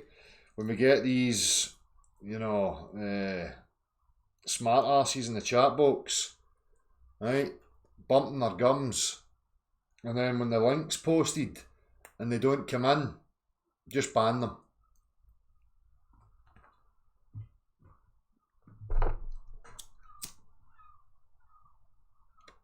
Faceless sock accounts are of no interest to me whatsoever. If that's all the globe has, and we know that's all it is, then excellent.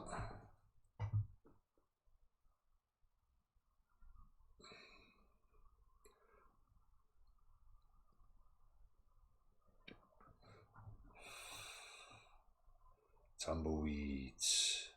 Tumbleweeds. What's your dominate? Warriors.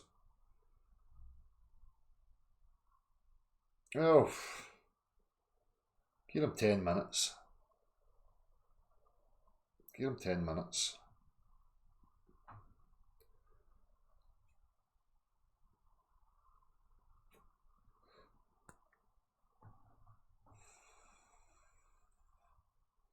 I know how to measure if bubbles are indeed accelerating. You need a series of turbines next to one another, not on top like a skyscraper.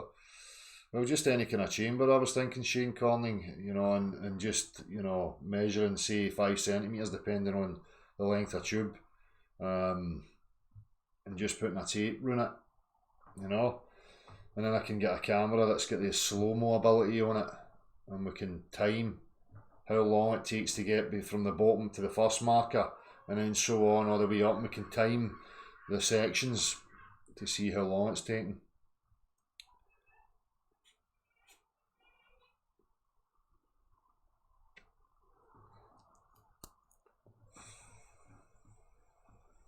Of course they've ran away. They know they're fucked now. They know they are absolutely fucked. The only thing they're going to do is reaffirm how stupid and dishonest they are when they come on here. Because this isn't fucking fluffy debates and internet chat show stuffs. This is fuck you. I only deal with facts.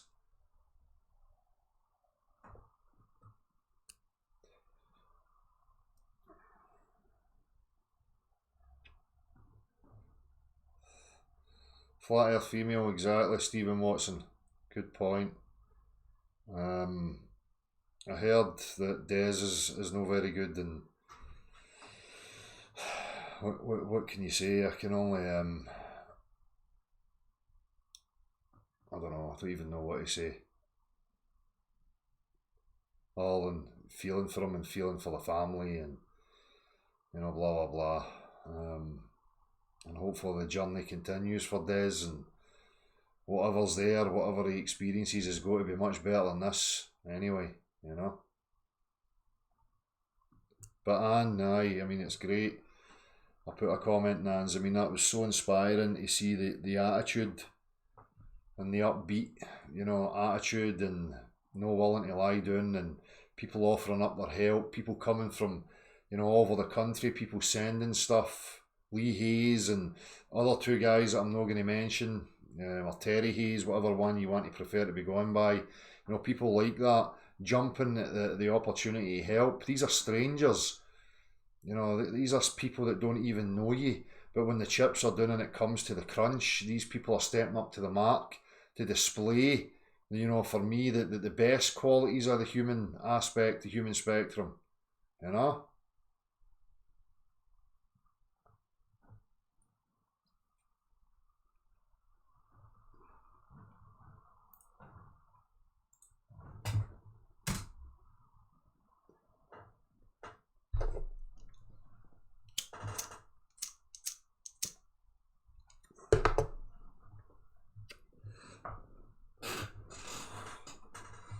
That's it for knowing with these soccer accounts. They're not getting to waffle their piss here. They've got the opportunity, the same as everybody else, to come in and have the direct conversation. They're not capable of it.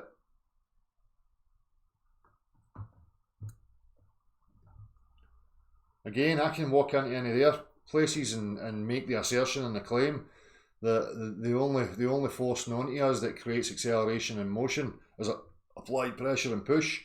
And I can walk into any of these venues with confidence and practical references to demonstrate exactly what I'm saying and what I'm asserting. So, if they had something, like I'm saying, you'd think they'd be keen to get in here and show us it all. Just a hot ear. It's a lie, and these people are liars, and they've been found out. And they know that they don't have any room for movement here. So, they know it's time wasted. They're going to go to fluffy areas where people are still a bit, where they know they can have an impact, an effect. They know that can't happen here. Sorry, lads and gals. Sorry.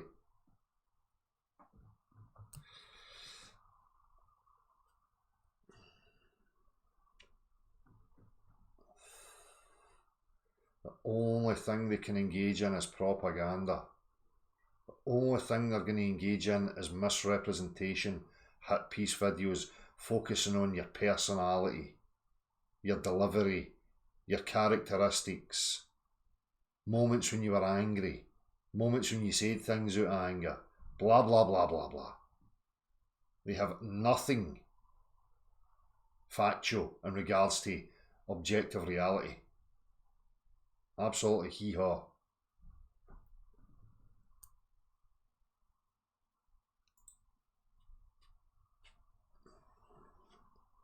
Never mind telling people you feel sorry for them. Never mind, this is what I'm saying, they play all these games at social levels, trying to gaslight, trying to emotionally affect you, trying to chip away at your emotions and your psyche.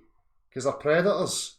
All these soccer accounts, all these people playing these games, and they're probably just people that have got a wee hang-up, that they feel bitter towards me or whatever else. And even they play the games, they're just wee sad fucks.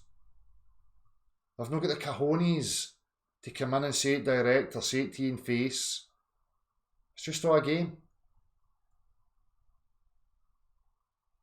That's not going to change objective reality. That's all I give a fuck about. Because it's that that's going to tear the whole nonsense apart.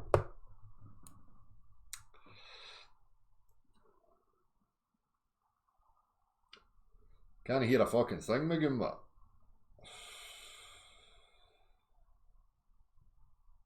Says Fearless, there's not just ones on task, there's wee, insecure, needy, butthurt people that misrepresent you, that almost become infatuated and obsessed with you because they misinterpret you and think you hurted their feelings or something. And, you know, they're needy, psychotic people, these as well, who'll make soccer accounts and come in and try and stir shit. You know, I had it recently. We get one that's making videos of that part of me when you had people. See, this is a thing that they forget, and I don't forget, and I'll be ramming it down their throat when I see them.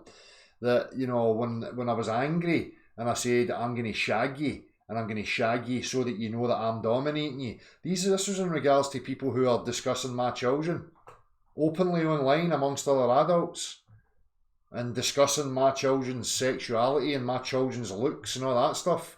Now, I'm a man of the real world. That's a line that you don't cross in my book. You start fucking about with my children, fuck you. I do not, there is no law, there is no fuck all that's going to deter me from absolutely spanking fuck right out of you, because that's the only language you understand. Okay? There's no reasoning with people like that in my world. Absolutely no reasoning whatsoever. You start involving my children, innocent minds, innocent beings. They've got nothing to do with any of this, and you start plastering propaganda about them and defending people that get into these antics, then fucking hell mend you. Because when I come across you, I guarantee you, I don't give a fuck. Oh, you're a bully, well, fuck you. It's a fucking law of the jungle. Fuck with my kids, I will fucking slap fuck out you. So they make hit piece videos and think that they can defame your character and all this kind of stuff, or hone in on that it makes you some sort of lunatic. No. It's measured. It's appropriate. It's what any sane, rational man who has a heart and empathy would step up to the mark to defend their children. So whoever you are, and I know who you are, you will see me. So you better just wind your wee neck in, playing your wee insecure games. But that's the tactics they use. That's all they have. So as I spoke about, again, people maybe don't know, go way back to the very early videos of mine, when it's me and Marty discussing many of these aspects, you know, and how to understand the PSYOP and the game players. Right? Because it's about a particular topic, and that topic's objectivity. So when you see people trying to bring in personality aspects and attacks on persons and blah blah blah, these are the operatives. These are the people that are perpetuating that nonsense.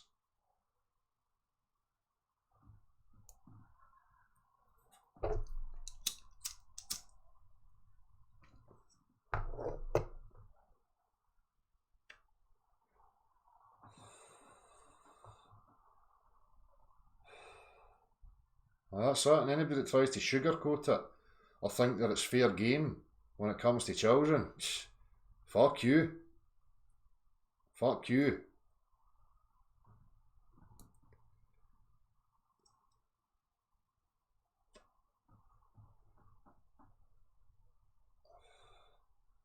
I wish there was a way to help this, Sandy123, but from the information that I've received, I don't think that there's anything that can help, to be honest with you, which is pretty devastating.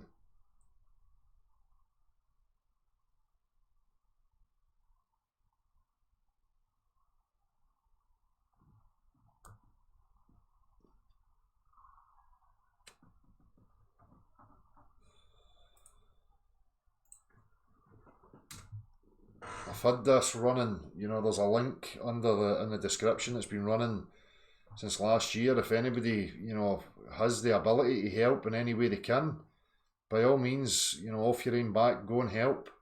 Offer up what you can, you know.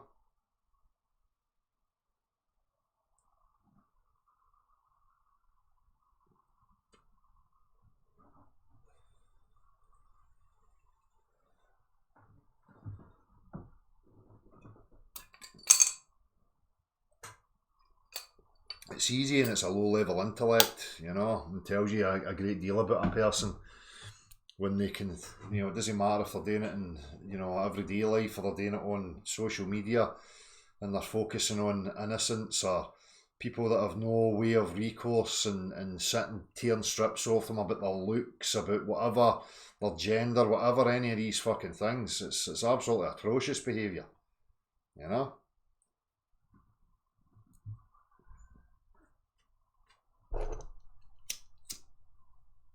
How you doing, Andrew Calvert?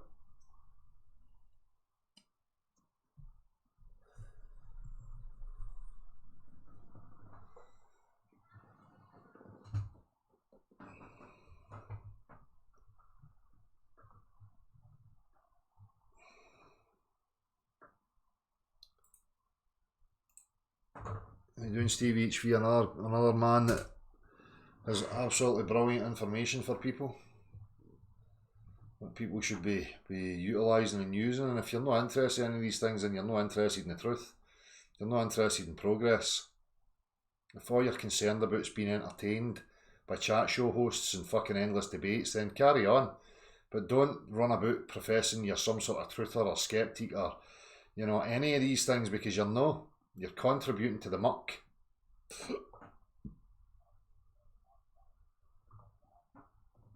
And that's it there, Sherwood. You see all these people try to jump to the defence of each other. You know? Rather than just fucking drawing a line in the sand and saying, no, fuck that, that's fucking bang out of order.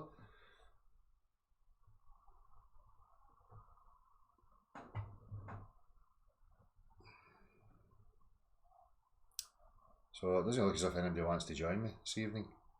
I shall post a link yet again.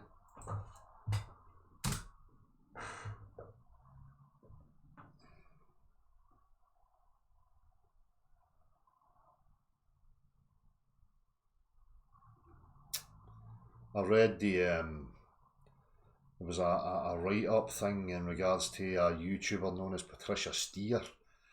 And again, that's just another perfect example of how people focus on, you know, and again, it's an alarm bell that people should be heeding the warning of, you know, when they're seeing these groups going about badgering people about their sexuality or their looks or their whatever. It's got fuck all to do with what the objective facts are, you know? So be warned that if you're facilitating and allowing that type of thing to go on, then you're allowing and inviting restrictions and controls to be brought in to limit and restrict freedom of speech and expression. Okay? The freedom of speech and expression is fine. It's no fine when it's slander. When people are just making stuff up about other people. That's slanderous. That's not right. That is a form of bullying. That has to be fucking stamped out as far as I'm concerned. Hi Della, how's it going? How you doing, mate? Good. Just thought I'd stop in and say hi. Yeah, I read the article about Patricia Steer and all that. That kind of sucks. I mean, I didn't really get to talk with her.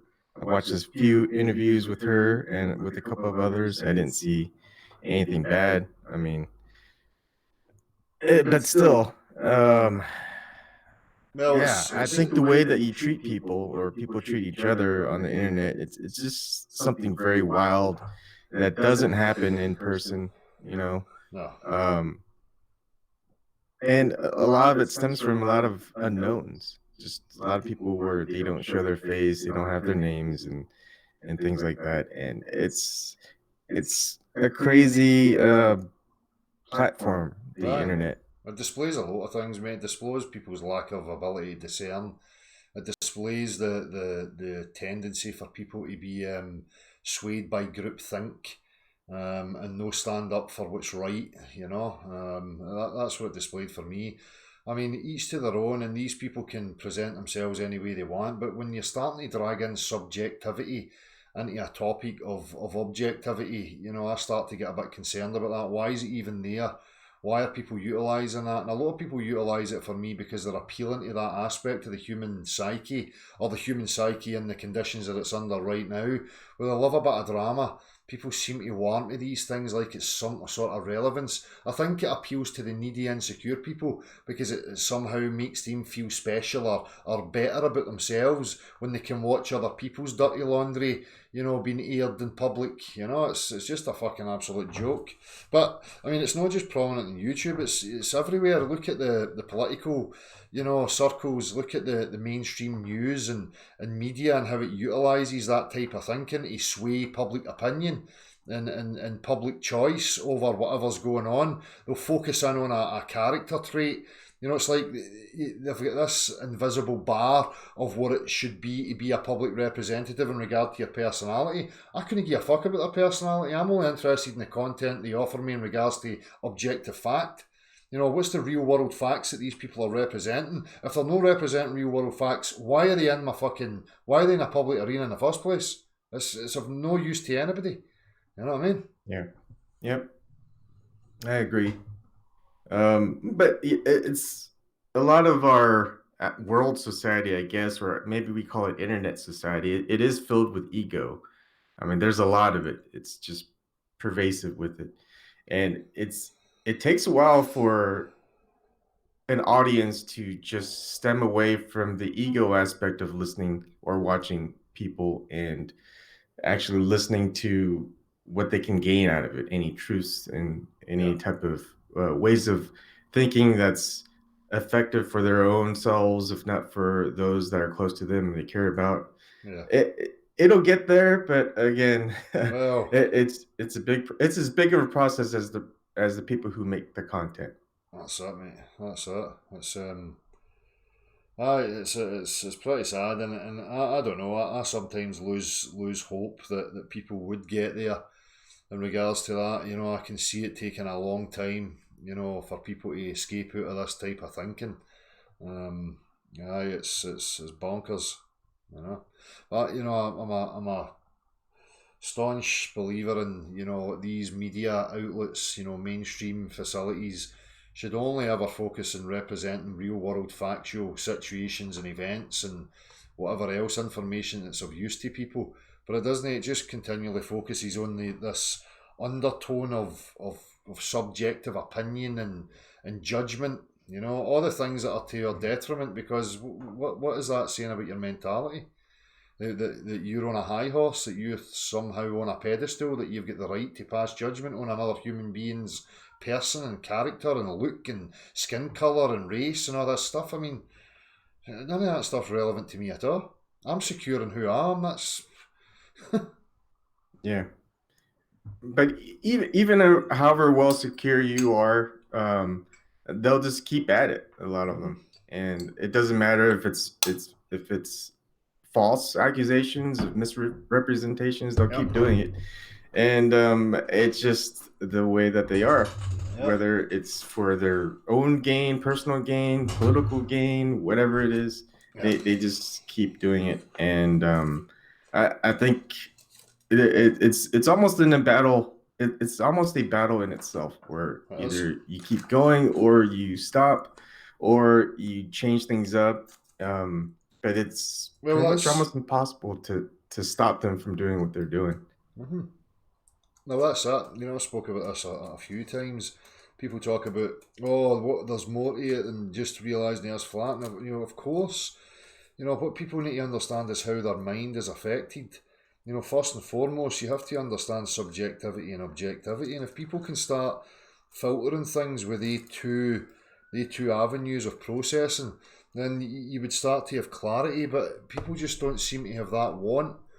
You know, it's, for me, it is quite disheartening. I struggle now and again when I contemplate this, that there will be progress. But to be honest with you, I'm a bit cynical in that regard. To, you know, that people will resolve that and break away from it, because they're too caught up in their own insecurities to even realise it. So I don't know. Maybe through time it would change, but right now I just don't see it happening. Yeah, I don't know. I used to be cynical. Now I'm just really hopeful. It's almost naive. But the thing is, I've seen a lot of people change over their lives. I've changed myself. And so, I mean, if we can witness these things, which many people would say would be an impossibility, I think I think it's possible. I think change, you know, if we can affect the source of it, you know, like people like us who have got a bit of wisdom and age, you know, we've moved through those stages in our lives, but you've got younger generations that are coming up that are being subjected to it. Their stimulus and their influence is coming from these outlets, these places, who instill that in them, and then that generation maybe has to go through some life experience before they're going to learn and realise it and adapt. But unless you remove that source, it's going to perpetually keep happening to the new generations that come in. Do you know what I mean? So yeah, attacking it at its source, I think, for me is the only way forward. Yeah, it's not just a learning experience. I think the younger generation will also realize that when they're in that environment, that it's worse than a dog eat dog world. It's kind of like the work world, where everyone's just stabbing each other's back just to get ahead of each other. Yeah. And it's kind of the same thing. It's like, hey, they're in this group think where if they think differently than everyone else, the ones that they're friends with, the ones that they always pop each other up, the ones that support each other, they'll just really rip them to shreds. So they'll realize, hey, this is not the type of friends and environment that I want to be in. So they're gonna get the hell out, and they're gonna learn their ways. I think it may just be a cycle. Aye, well that's it, aye. But that's what I'm saying about trying to identify the sources that facilitate and help those type of behaviours and nurture the behaviours. And it's just as you say, for me it's the whole system, it's the whole, shebang, the situations and the circumstances that people find themselves within, that has to be changed and eradicated. A perfect example for that is one of my incentives for, homeschooling my children. It's not just that the school's offering up faulty information and affecting them there. You've got children from all different backgrounds and circumstances who are formulating their own wee hierarchy and their own wee cliques and circles, which then affects other children within that environment, which is not always, under the watch of a sane, rational adult. They're being left to their own devices in the playground, and when they're out playing with each other, there's so many factors that has that influence. So that was one of the reasons for me of avoiding them going to a public education or a public indoctrination centre, or government programming centre, I should call it. Yeah. Before I go, one of these things that really got me because of because I don't trust the vaccinations, but I went through it, so heck, maybe my kids will be all right too, type of thing. So the current doctors that we're with right now, they updated their system, but their new system didn't transfer the old system's records. And so a couple of months ago, February, my son had his final vaccinations until kindergarten. And I texted my wife, hey, all right, he's good until kindergarten. And then I took him in for his checkup, and they're like going, we're checking our records, and it looks like he needs some shot. He needs to be updated on his shots. I was like, no, you guys gave him his shots, and you guys have a new system. You guys didn't update it, so we're not going to have the shots until you guys clear it up. Yeah. And so we just left. They're okay with it, though, which is nice. And I just think that's just funny. Is like they'll go ahead and give the vaccination shots. I don't even know if they know if that's okay or not. Just because the records that aren't updated shows that he needs to be updated on his shots. It just cracks me up. I mean, it's a horrible situation. Right. You get strange people wanting to inject your children with stuff. Yeah. It's crazy. What about in regards to any, the stuff I was talking about this evening and previously, the mechanics of motion and acceleration? Did you get any of that? Have you got anything to say on the matter? Yeah, I would love to. I have to pick up my kid from daycare about now. I just wanted to stop in and say hi and definitely have the conversation on the next time I'm able to stop by. Nice one.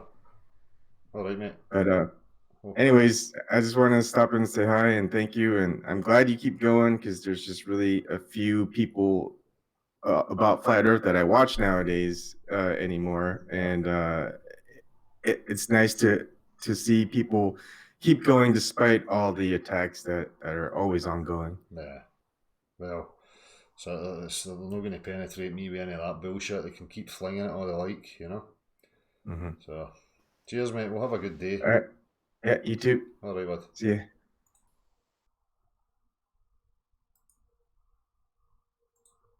The link's still open.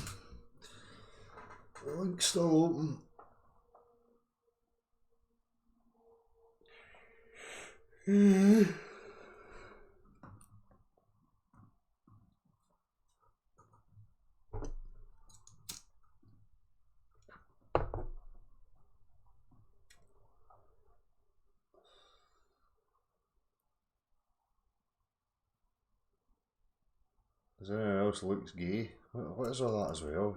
I think he's a fuck. Somebody looks gay. Seen a wee guy up the street the other day with fucking skin tight jeans on, no socks and shoes, and he had makeup on. He looked content, he looked happy, and he looked secure with himself. So, for me, the most important thing is that that person is secure and happy with themselves, wakes up every day happy with the being that they are, and they're enjoying being them.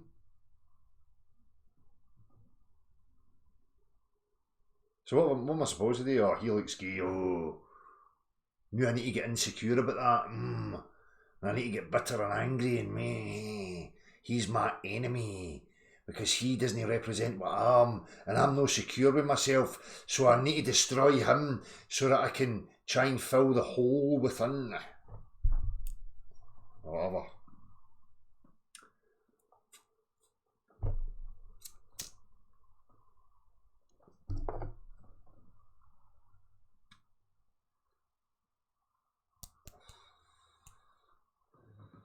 That's it, like God. People lose focus on what's really important.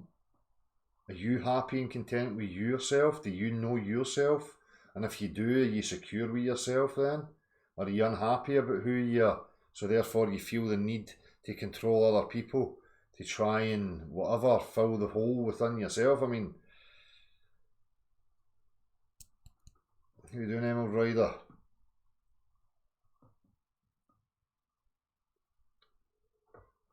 Homophobic? What? Throw any old fucking muck and hope that it sticks here. It's none of that. This is not a political, religious. It's not about subjectivity, any of this.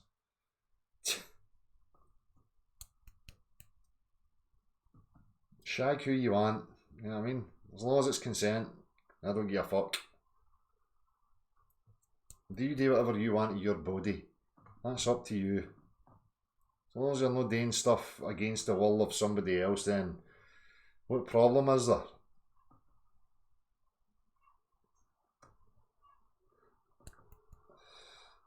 When I refer to baggy hoops and all that kind of stuff, I'm referring to these people who you know, take the cock of their master because they're empty shells. You know, they don't have a spine, they don't have the ability to stand up as an individual and stand on their own 2 feet. It's not a literal, you know, homophobic statement. Some people just want to take it like that, knowing fine well what's meant.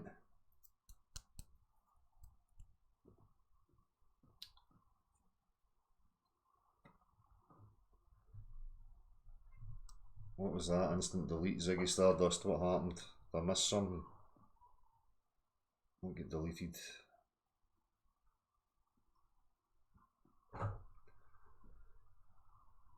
This is all the stuff that perpetuates this bullshit system, and people are all trying to control each other at subjective levels, and they don't even realise that that's what they're up to.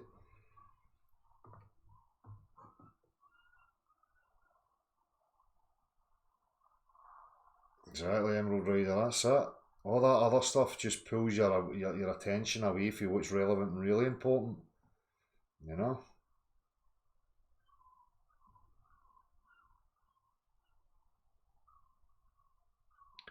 What you typed was a colour of paint in the old days. I don't know what that means. I'm missing something. That's a giraffe's vagina to me.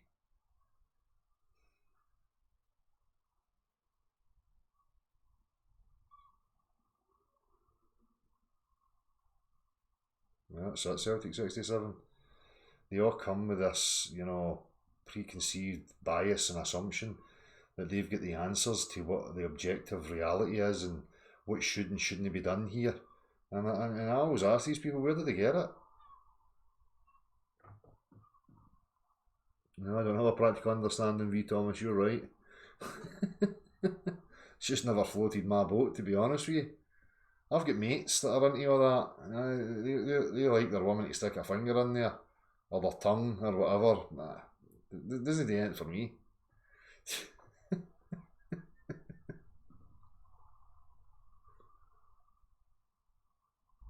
Well, when things are being pushed and forced, Tyler Roberts, you know, I think a lot of people will look at things, you know incorrectly. In regards to an offer of education towards children, you know, I think it's a useful thing to have an avenue so that children who maybe discovering themselves and realising that they're different for the mass majority, the mass majority have an avenue of realising that there's an acceptance and there's an avenue of information, an avenue to open doors to relate to other people who have been in similar circumstances and situations, so that they don't, eat themselves up and commit suicide or destroy themselves or any of these things. So I think that there's use to that. And I think we're also moving out of old hat ways where we lived a really oppressive way of life that was imposed. As I say, I go back to my childhood and it was like, oh, the gay guy, oh, and everybody, oh, he's fucking gay, oh, fucking poof, yeah, fucking this, that, and the other. And that never sat right with me. I'm like, well, these people aren't affecting me. Why are people chastising them to the point where these people are committing suicide? But I think it's different when there's NLP tactics being used in order to influence. Then we're talking about something different, because a child mind could be moulded. They could be subtly coerced and pushed in a particular direction. But having avenues of open information so that if that child or human being start to discover themselves as they go through life and adapt and evolve into adulthood, then I think that's very useful. But not to be pushed as an agenda in order to influence, that's different. We're talking about social engineering then. Of course I have an issue with that. Who has the right to do that? I understand the tools that they're utilising and I can identify the tools that they're utilising. But what happens is people just jump into a bandwagon and start spewing hatred towards a minority like it's a minority's fault. It's no, look at the sources of where these agendas are being pushed. Look at the methods that they're utilising in order to achieve these agendas. Then we've got a case. But to just jump in a bandwagon, and that's why I say to you, look, it can be classed as hate speech, because there's no definitions, there's no, what's the fucking word? Specifics being highlighted and what it is they're actually addressing. All I'm hearing is hate transgenders, hate gays, hate this, hate that, as an umbrella and a generalisation. Well, that's no use to anybody, right? So again, if NLP is being utilised and used on children in school communities, there's an issue for me. If the school communities are offering up an avenue of information so that these children see that, and as they start to discover themselves through life, they know they've got an opening, they know that it's being catered for, that there's a willingness to accept and for an understanding to be had, I don't think there's anything wrong with that. Because again, who has the right to tell anybody what life's about, how they should be, what their sexuality be, blah, blah, blah. That's fucking retarded.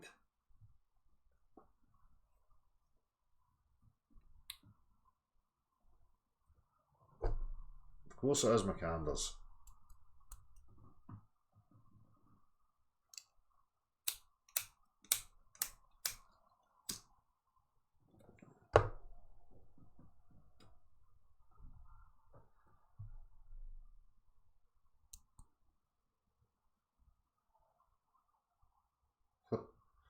Shane Gorning.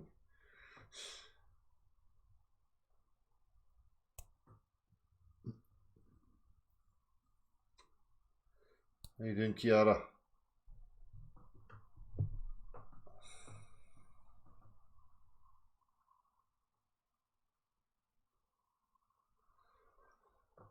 A situation like, I had to get through school. And I was depressed and anxious and had loads of emotional and psychological baggage just because of what was going on. But there was no avenue of support there for me. There was points in my life where I could have committed suicide at my lowest ebb if I didn't have the drive and will to resolve it and fight through it. Some people just are made of different stuff. So, as I say, I don't care. I would stick my hand out to help and listen and be there for somebody who was in a situation like that, right? Because I can't judge them. I only know who I am. That doesn't give me the right to judge somebody else. As a human being, and I see another human being in a state of angst or depression or whatever, because, the circumstances in society are telling them they should be a certain thing, and they know deep in their heart that that's not what they are. but they don't feel as if they've got an outlet to express and explore themselves fully, then I empathise with that.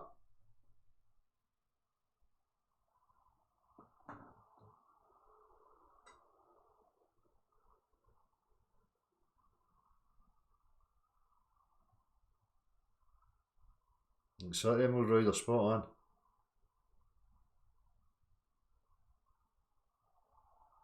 That's it, Baron Bronskevich. They're your children.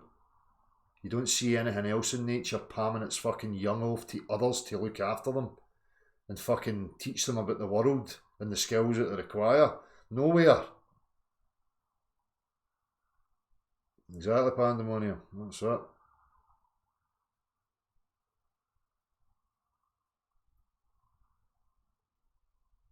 That's it, beyond belief. I see it as an agenda as well. You know, all the hate speech, you know, all this subjective stuff about bullying and about people's sexuality and stuff. These are all mechanisms and tools that can get you shut down. And people are too fucking dumb to recognise that that's what's happening. You need to ask the questions, why is this stuff being made relevant? Why is it being brought into objective inquiry?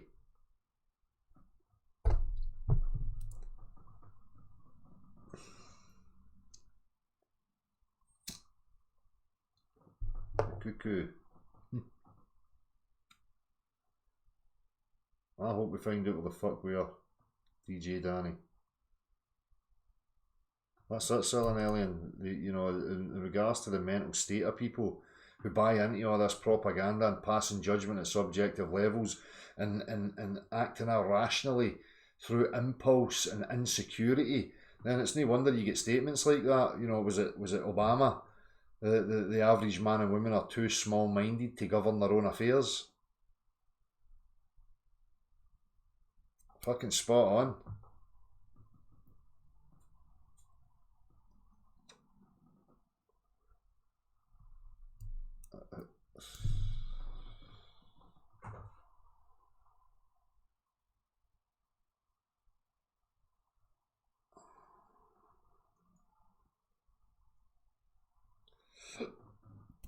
Your refrigerator did make me laugh, Shane Carney.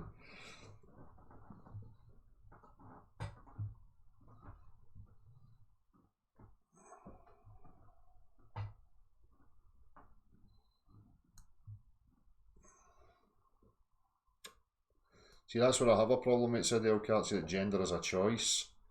It's you know, it's a choice when it's offered up as a lifestyle, you know, or whatever else. It's totally different when somebody has a deep understanding of themselves and knows what their identity is, and they struggle with that. It's something totally separate. So again, that's what I was referring to in regards to the NLP tactics that are being utilised and used.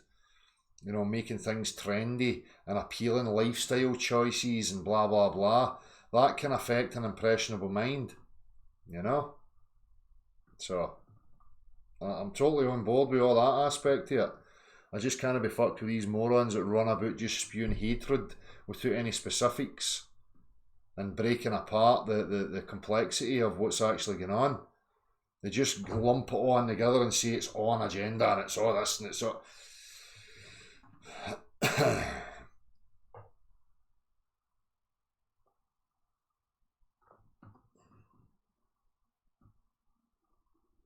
you doing, MS Studio? That's all of them, said the Hellcats, exactly. I think he was just a man, I remember saying it. Right, Sandy. Well, the game is to work out what's going on. Start separating and realising what's being utilised, the tools that are being used to affect and influence. Subjective, objective, and NLP in order to appeal to the subjective confusion. To get you to make choices and align your attention with certain things that are no off your own back through a reasoned understanding, through your own processes that you come to that decision. People are just being coerced into groupthink by the use of NLP because they don't understand their own mind. They don't understand how to separate objective information and subjective information and they put it in its appropriate category.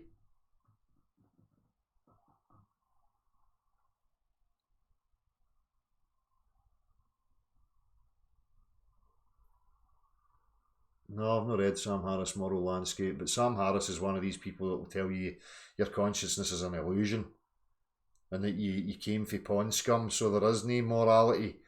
There's no even a rational being in there that I can communicate with, so I can't take anything that Sam Harris says as anything relevant, because as far as he's concerned, he's an automaton, and all his thoughts and ideas and words were all created previously, and they were an inevitability, so he has no volition, he has no any of that. It's all deterministic from the beginning to the end, and he's just an automaton with an illusion. Sam Harris is a retard.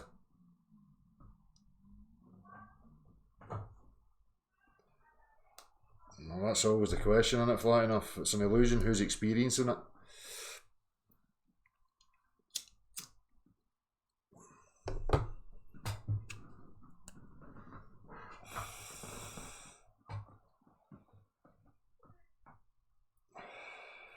Christopher Hitchens, all these people are the same.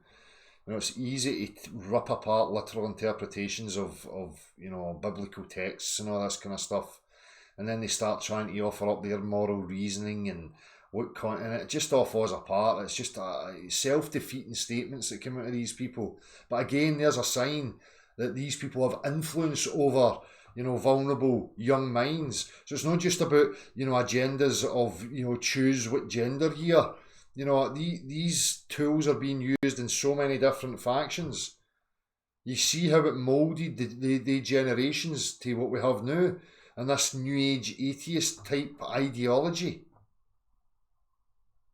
where they all just repeat what Dawkins or Hitchens or Sam Harris says, and they've not even got the intellectual capacity to work through it to realise the contradictions and the absolute absurdities in the whole process of their postulations. Bonkers. I said it before, you get these supposed intellects telling you that you came from nothing. Your consciousness is an illusion and everything's predetermined. But they want to stand there and tell you that you should entertain them as some conscious entity that's offering you up rational processes. It's bizarre. You'd be as well just going outside and saying you had an intellectual conversation with your car yesterday.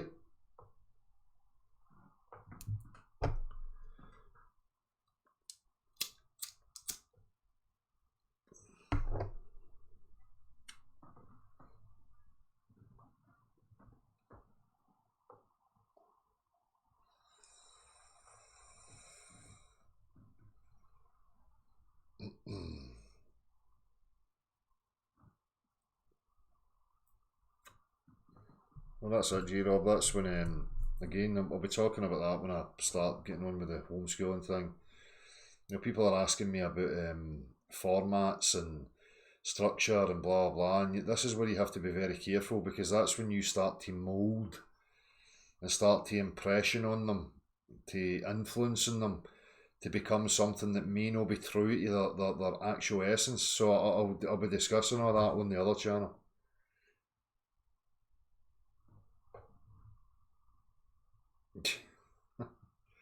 Flat chord music, don't be fucking blaming me. Right? That's just a weak statement to make. I know you're only kidding.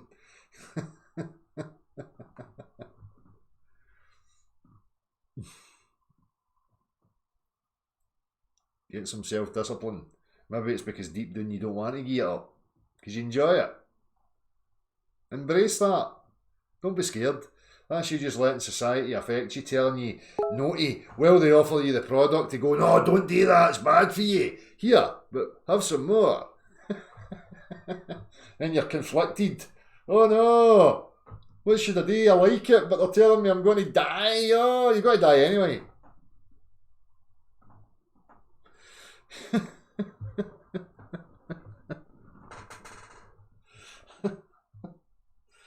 How big are my biceps? I don't know.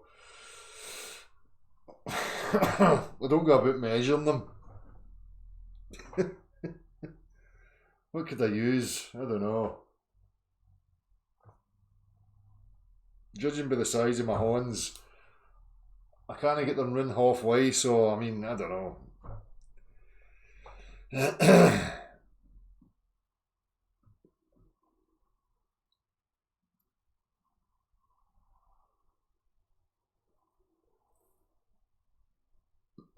Use my eyes. That's it though. We're about 18 inches. I don't know.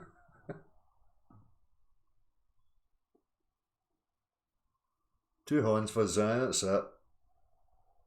That's how you used to measure women's tits, wasn't it? You're a wee guy. It's half a horn fee. 2 horns for one. If you used 2 horns for one, that meant they were big.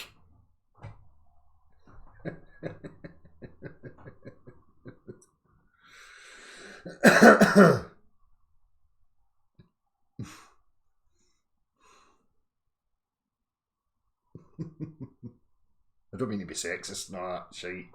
It's just reality, women. Come on now. You know, that's how we gauged it. Is it more than a horn fee? Is it less than a horn fee? Totty scone tits. You either had totty scone tits or you had can crushers.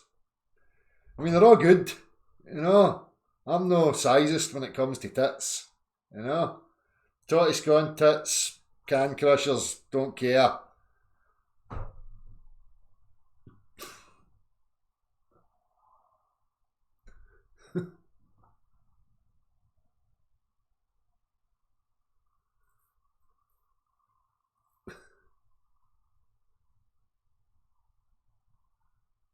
You know, looking for size of women? No, neither am I. I'm arse and legs. It's arse and legs. It's the whole package. You know.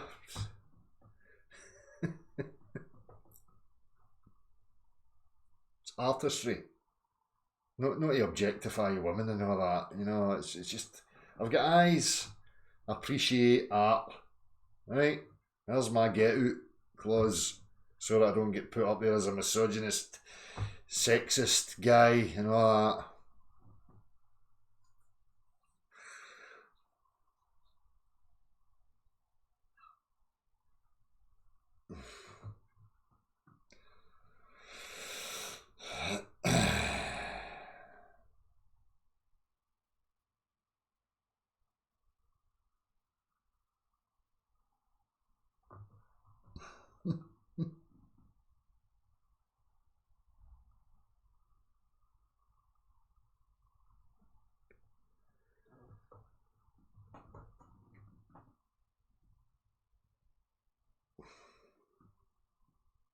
That's it.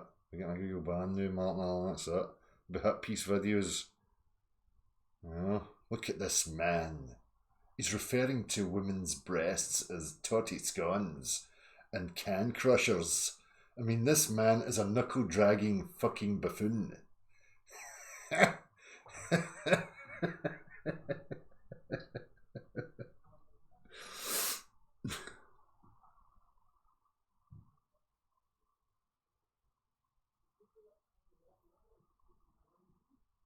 Right, anyway, it's getting on a bit.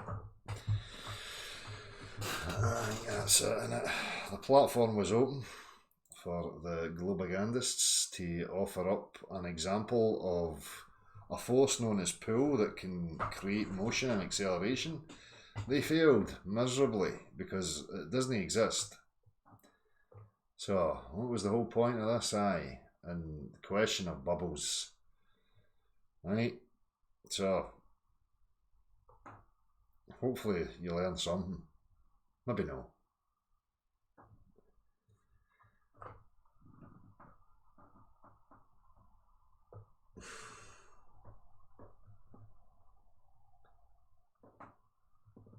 That's it. Balloon belief. Cheers, Pandemonium. You too, mate. I need to catch up with you, bud. I know you sent me an email and stuff. I've just need to get the time, but give me a shout as well anytime you're up for it. If you say to me you're going to come over or you want to meet up, I'll make the time, mate. If I know something's happening, I will make sure I've made the time and the effort to get there.